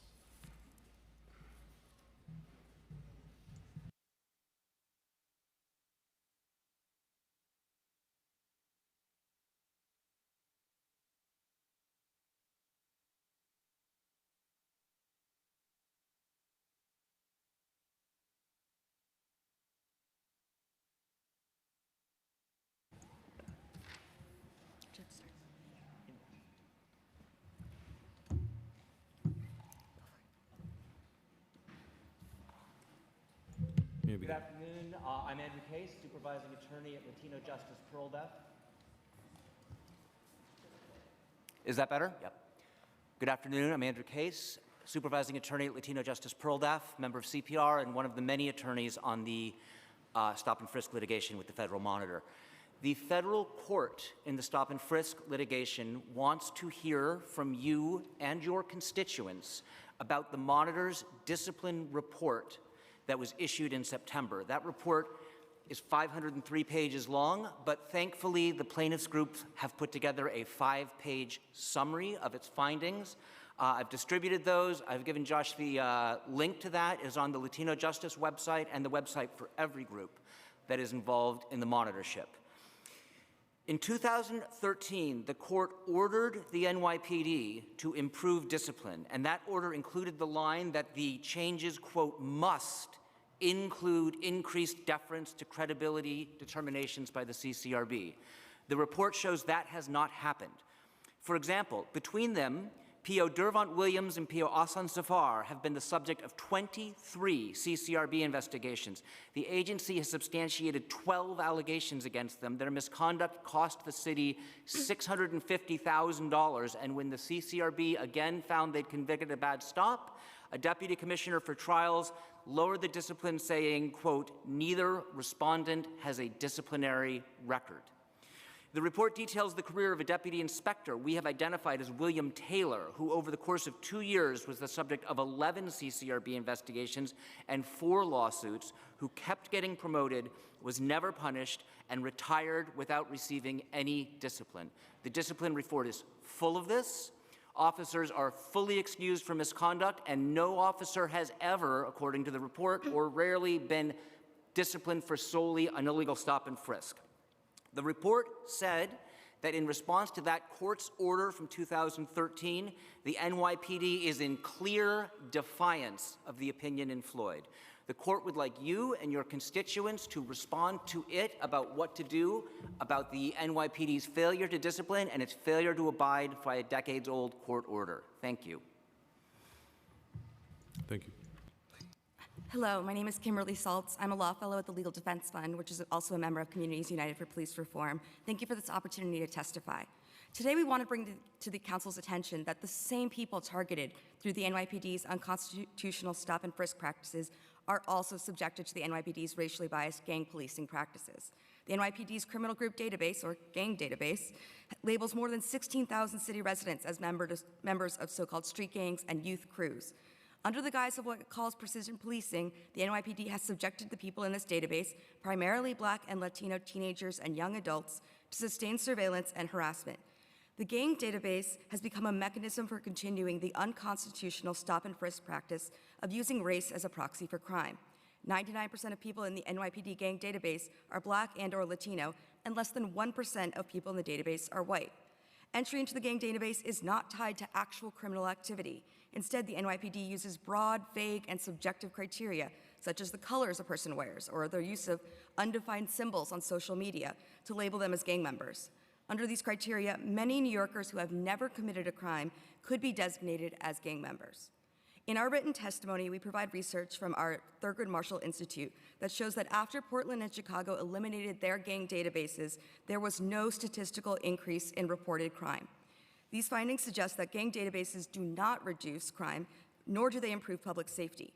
It underscores why New York City must eliminate its gang database. To that end, we strongly urge City Council to abolish the gang database through taking up and passing Intro 798 to end the unjust surveillance of a select group of New Yorkers. Thank you. Thank you.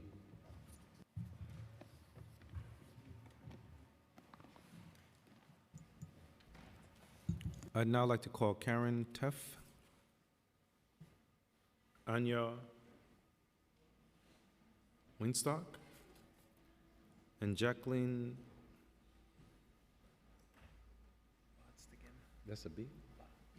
Oh, Botstigan.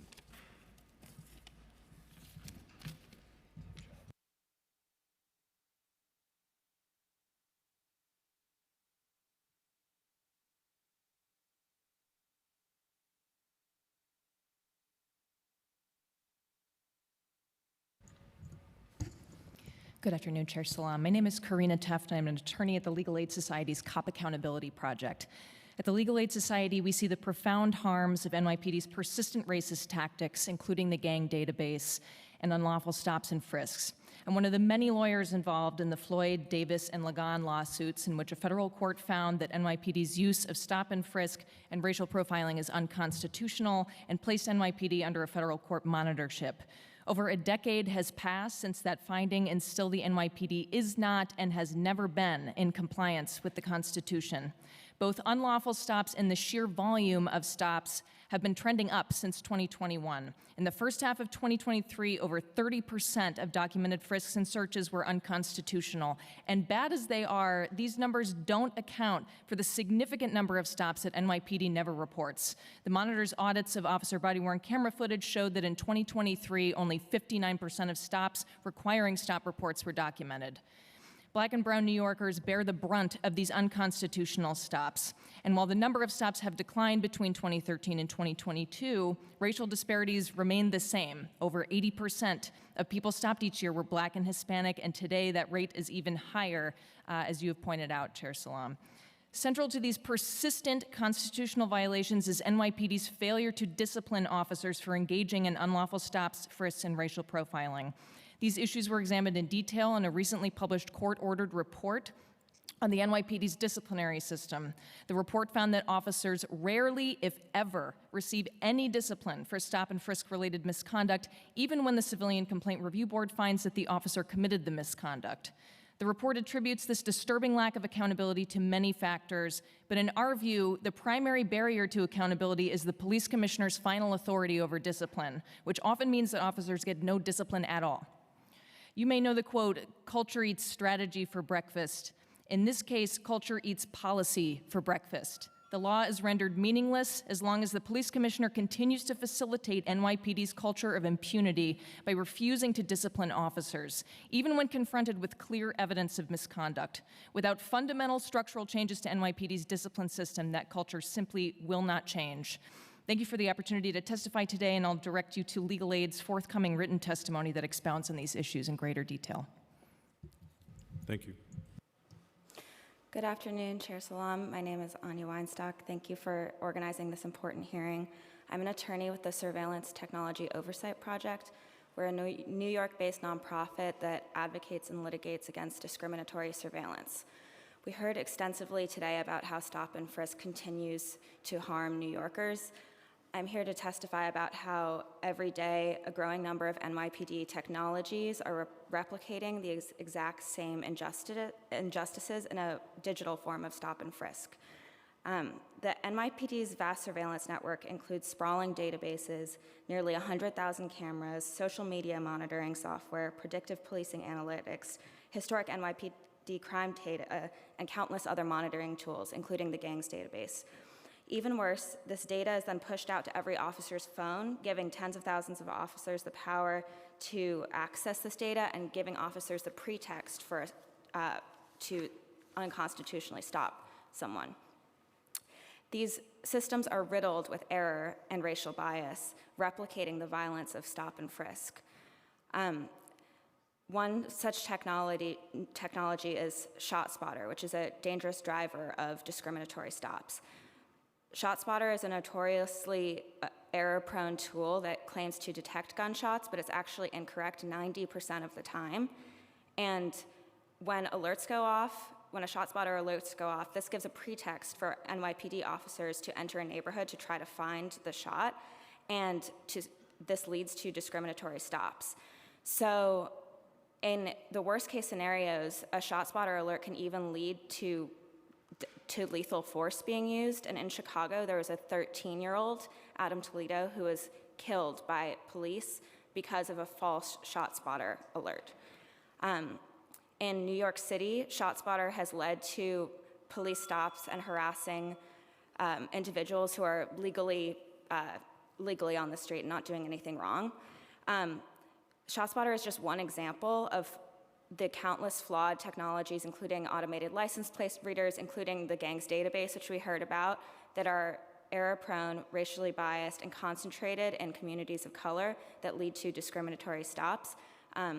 In our written testimony, we highlight some of the bills that we urge you to support to mitigate the abuses of these technologies. And so we are calling to abolish the gangs database, to abolish the use of ShotSpotter, for New York City to join the growing number of cities that has canceled contracts with ShotSpotter, and to pass resolutions against technologies that lead to discriminatory and ineffective and harmful stops. Thank you so much.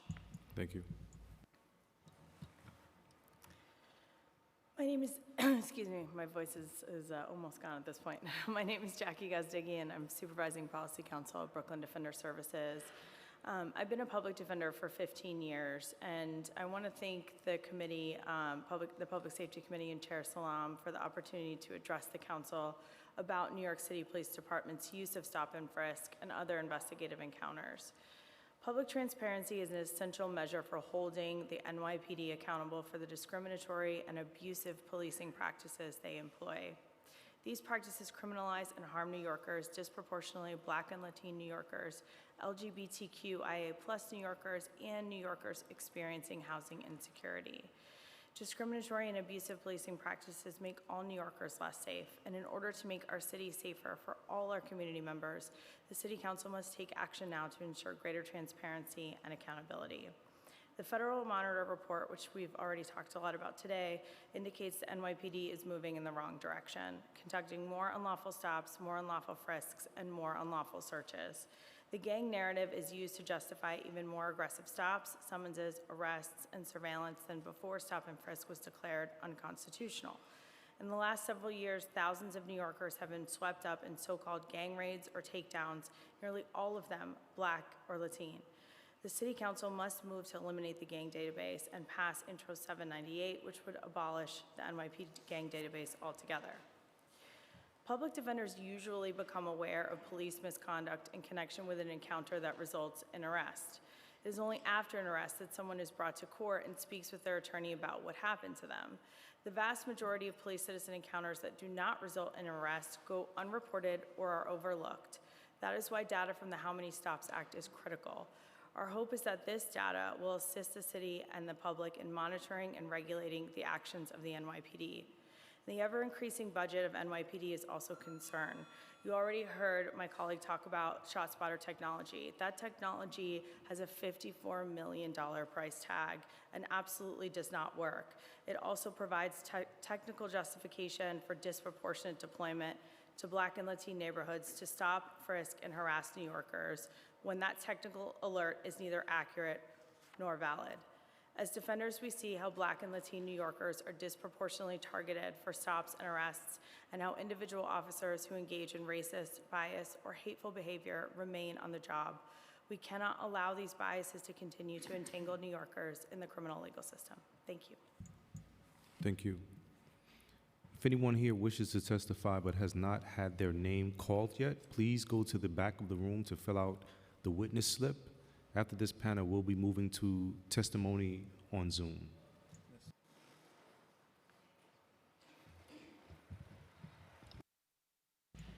So next, I'd like to call Veronica Liventhal. This is in the room. Oh, in the room. Veronica Liventhal, Maylan Gerard, and Marquise Jenkins.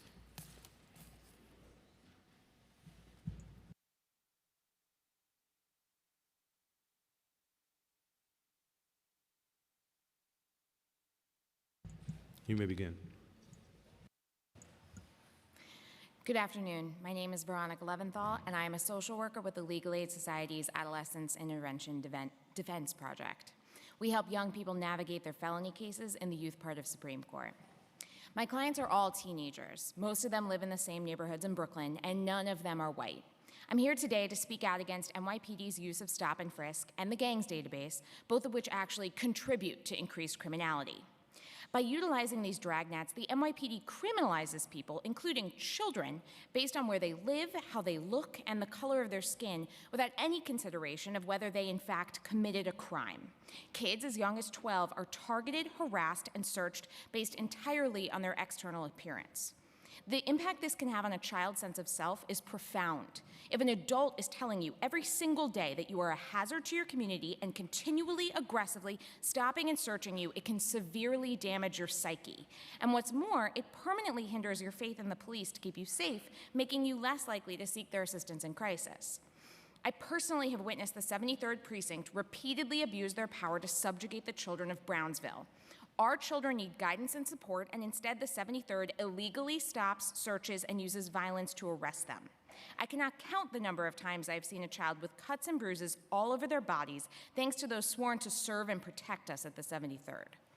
The murder of Jordan Neely drove me to testify here today. It haunts me because I worry it has now defined who in the city constitutes a criminal, who is categorized as a threat to our safety, and who is not. I know my clients. They are not just reflections of the worst day of their lives, and they do not deserve the dozens of illegal searches they endure at such young ages. I wonder if they would have even been arrested if they weren't in the racist gang database, if they weren't already targeted. I'm asking this council to end this unchecked abuse of stop and frisk and the racist gang database by passing Intro 798.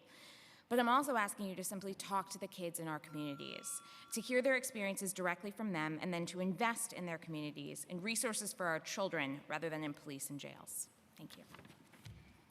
Thank you. Good afternoon, Chair Salam.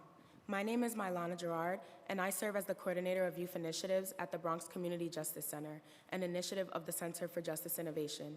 I am also here today representing the Gangs Coalition. Thank you for the opportunity to testify.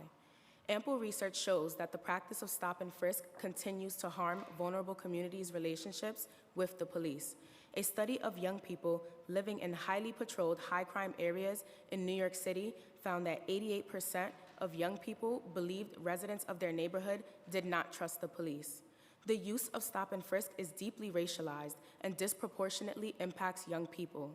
9 of the 10 precincts with the highest stop rates have been in predominantly Black and brown neighborhoods. In the last 2 decades, 18 to 24-year-olds were stopped at a rate of 2,070 for every 1,000 residents in the same age group. New Yorkers between the ages of 15 and 17 were stopped at an even higher rate, 2,127 stops per 1,000 residents. Stop and frisk is being used to populate the NYPD's gang database, creating another deeply racialized tool with 99% of people in the database being Black or Latino. This hyper-surveillance has resulted in children as young as 11 being added to the database, marking them for life as they cannot be removed once added. No criminal conduct whatsoever is required to be identified as a gang member. At the Bronx Community Justice Center, our SOS team, which works to disrupt incidents of violence and provide positive youth mentorship, may unknowingly be on the gang database with no way of being removed.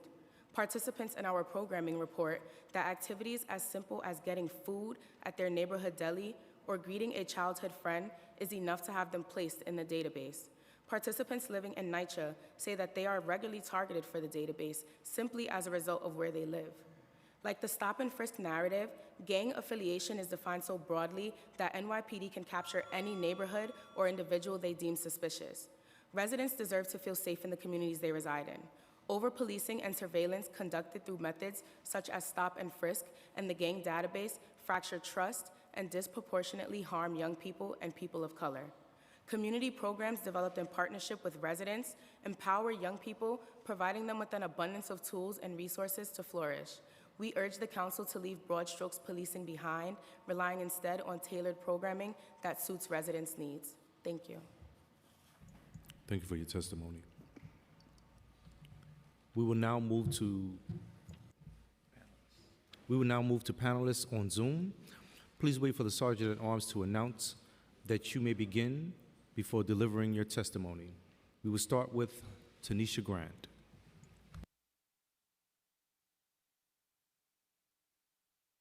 We're ready? Starting time. Okay, thank you. Good afternoon, Chair Salam and Public Safety City Council Committee members. Thank you for this hearing. My name is Tanisha Grant, and I am the Executive Director of Parent Support in Parents New York and Moms United for Black Lives New York City. I am also a member of the Davis Roundtable on NYCHA policing and have been for more than 2 years. I was one of the people, Chair, that helped hire Tremaine Johnson, and he's doing he's doing an amazing job. I live and serve the community of Washington Heights and Harlem. Our reality is that stop and frisk wears heavy on our communities for generations. This unlawful practice has been used continuously and continues to be used to unlawfully search and lock up our loved ones. In recent years, the practice of stop and frisk has returned. We, the people, fund the violent actions through our taxes. We know all, I'm sorry, I lost my pace.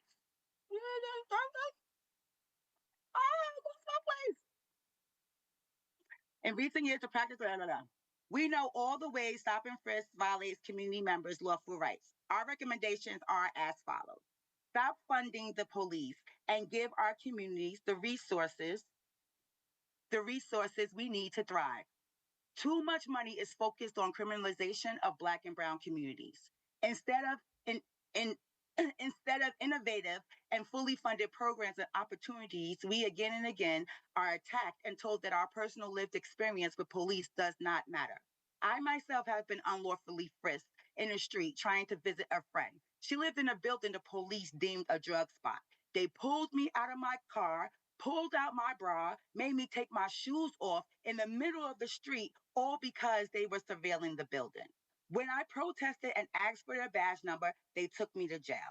The gang database is a direct attack on our Black and Brown sons and daughters. Time's expired. Thank you. It must be, thank you. I'll put my rest in. Next will be Sakina Trice. Starting time.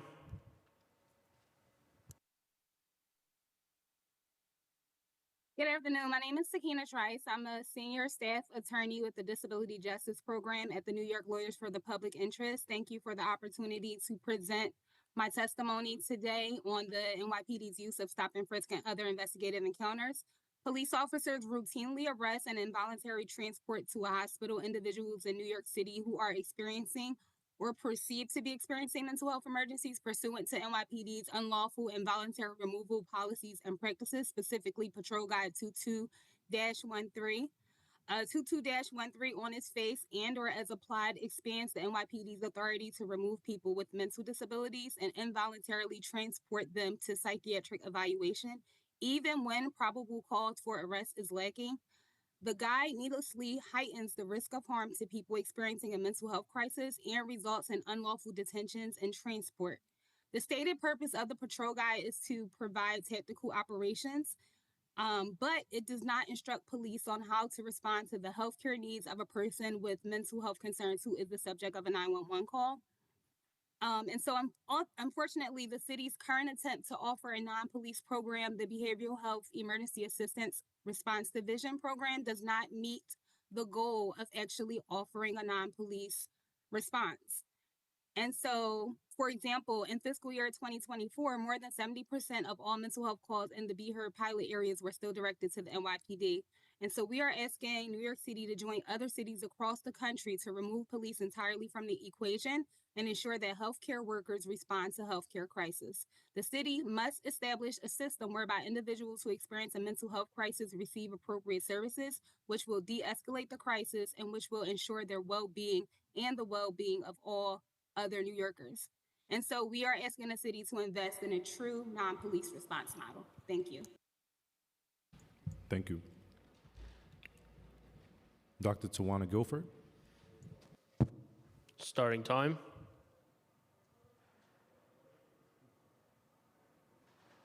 Hello, good afternoon. Everyone able to hear me? Hello? Yes, we can hear you. Okay, thank you. Good afternoon, Chair Salam, and to the City Council Public Safety Committee. I appreciate the time. My name is Dr. Tawana Guilford, and I'm the licensed psychologist in New York State. I'm also the co-founder of the Universal Stop False Police Reporting Initiative. And I'll start with a very provocative statement by saying the Special Narcotics Prosecutor's Office is the place where accountability and transparency around stop and frisk goes to die. My reason for making such a bold assertion is based on my family experiences and the experiences of other individuals that have been convicted of a questionable stop and frisk that led to a drug conviction in a prosecutorial office. My brother, he was convicted and sentenced to 6.5 years for a drug crime that he had no participation in, one that did not exist. But because NYCHA has been deemed a high crime area, and because the PSAs work in tandem with the Special Narcotics Prosecutor's Office, there is very little oversight about how those handoffs work. And those were issues that came up during today's testimony. So we all know that the Special Narcotics Prosecutor is appointed by all 5 borough-based district attorneys. However, these attorneys have no jurisdiction over the Special Narcotics Prosecutor's Office and cannot reach in to take a second look at these questionable stop and frisk convictions. These convictions never receive the justice they deserve because there is no objectivity in the review process. And this is what I mean when I say the SNP's office is where justice goes to die. I'm speaking out in this manner, for my brother, Tariq Guilford, and for all of the other Tariq Guilfords in New York State. My call to action is for the Commission to create a provision that would allow each borough-based district attorney's conviction review units to be granted the ability to pull cases for review when officer credibility have been called into question. Us New Yorkers deserve Time's every expired. opportunity for Thank justice you. in this legal system.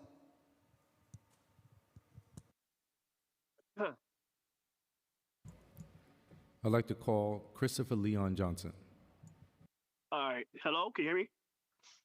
Can you hear me? Yeah, we can. Yeah. Hello, my name is Christopher Leon Johnson. Thank you, Chair Salam, for holding this hearing on this bad Monday. But I want to make this clear that we need to bring back stop and frisk. I support stop and frisk because I live in a high crime district, District 41, and it's a bad neighborhood. There's a lot of shootings that happen around here. And with stop and frisk, if we could stop people from on the street, we could catch a lot of these guns and knives, and maybe the crime will be mitigated like that. Because you never know, people are out to kill or maim somebody if they have a gun or a knife. Stop and frisk is needed because of that. And another thing is, I know everybody want to eradicate the gang database, which was done by Reynoso. But the truth of the matter of fact about the gang database is that we can't abolish it right now because we have a criminal migrant segment in the city that is doing a lot of damage to the city, and Donald Trump is coming back. I'm not here to support a push a candidate, but Donald Trump is coming back, and ICE needs to know who these guys and gals are. It's easier for the NYPD and the federal government agencies to know who these guys and gals are. So you cannot eradicate the gang database. I understand that there's a lot of disparity with the gang database, but if this was about 3 years ago before this crisis and the situation with the migrant crisis, I understand that the gang database should have been abolished, but right now, you just can't do it. It's unrealistic. And back to stop and frisk, we need it because crime is high in a lot of these districts, especially in the like my district, District 41, Mealy's district, District 55, 8055, Latrice Walker. We need it. I'm black, and I'm saying as a black man that we need to bring it back. We need to increase it more because with this, it can get a lot of guns off the street. It can get a lot of these knives on the street. It can save a lot of lives. It can save a lot of times we get shot and killed by a straight bullet because guys keep on beefing and stuff like that. So I'm black. I totally support stop and frisk. I understand that these guys and gals are out here today fighting against it. I understand their pain, but this is a new time right now. This is Time's expired. Thank you. So thank you. Thank you so much. Thank you. I'd like to thank everybody for today's testimony. This hearing has been concluded.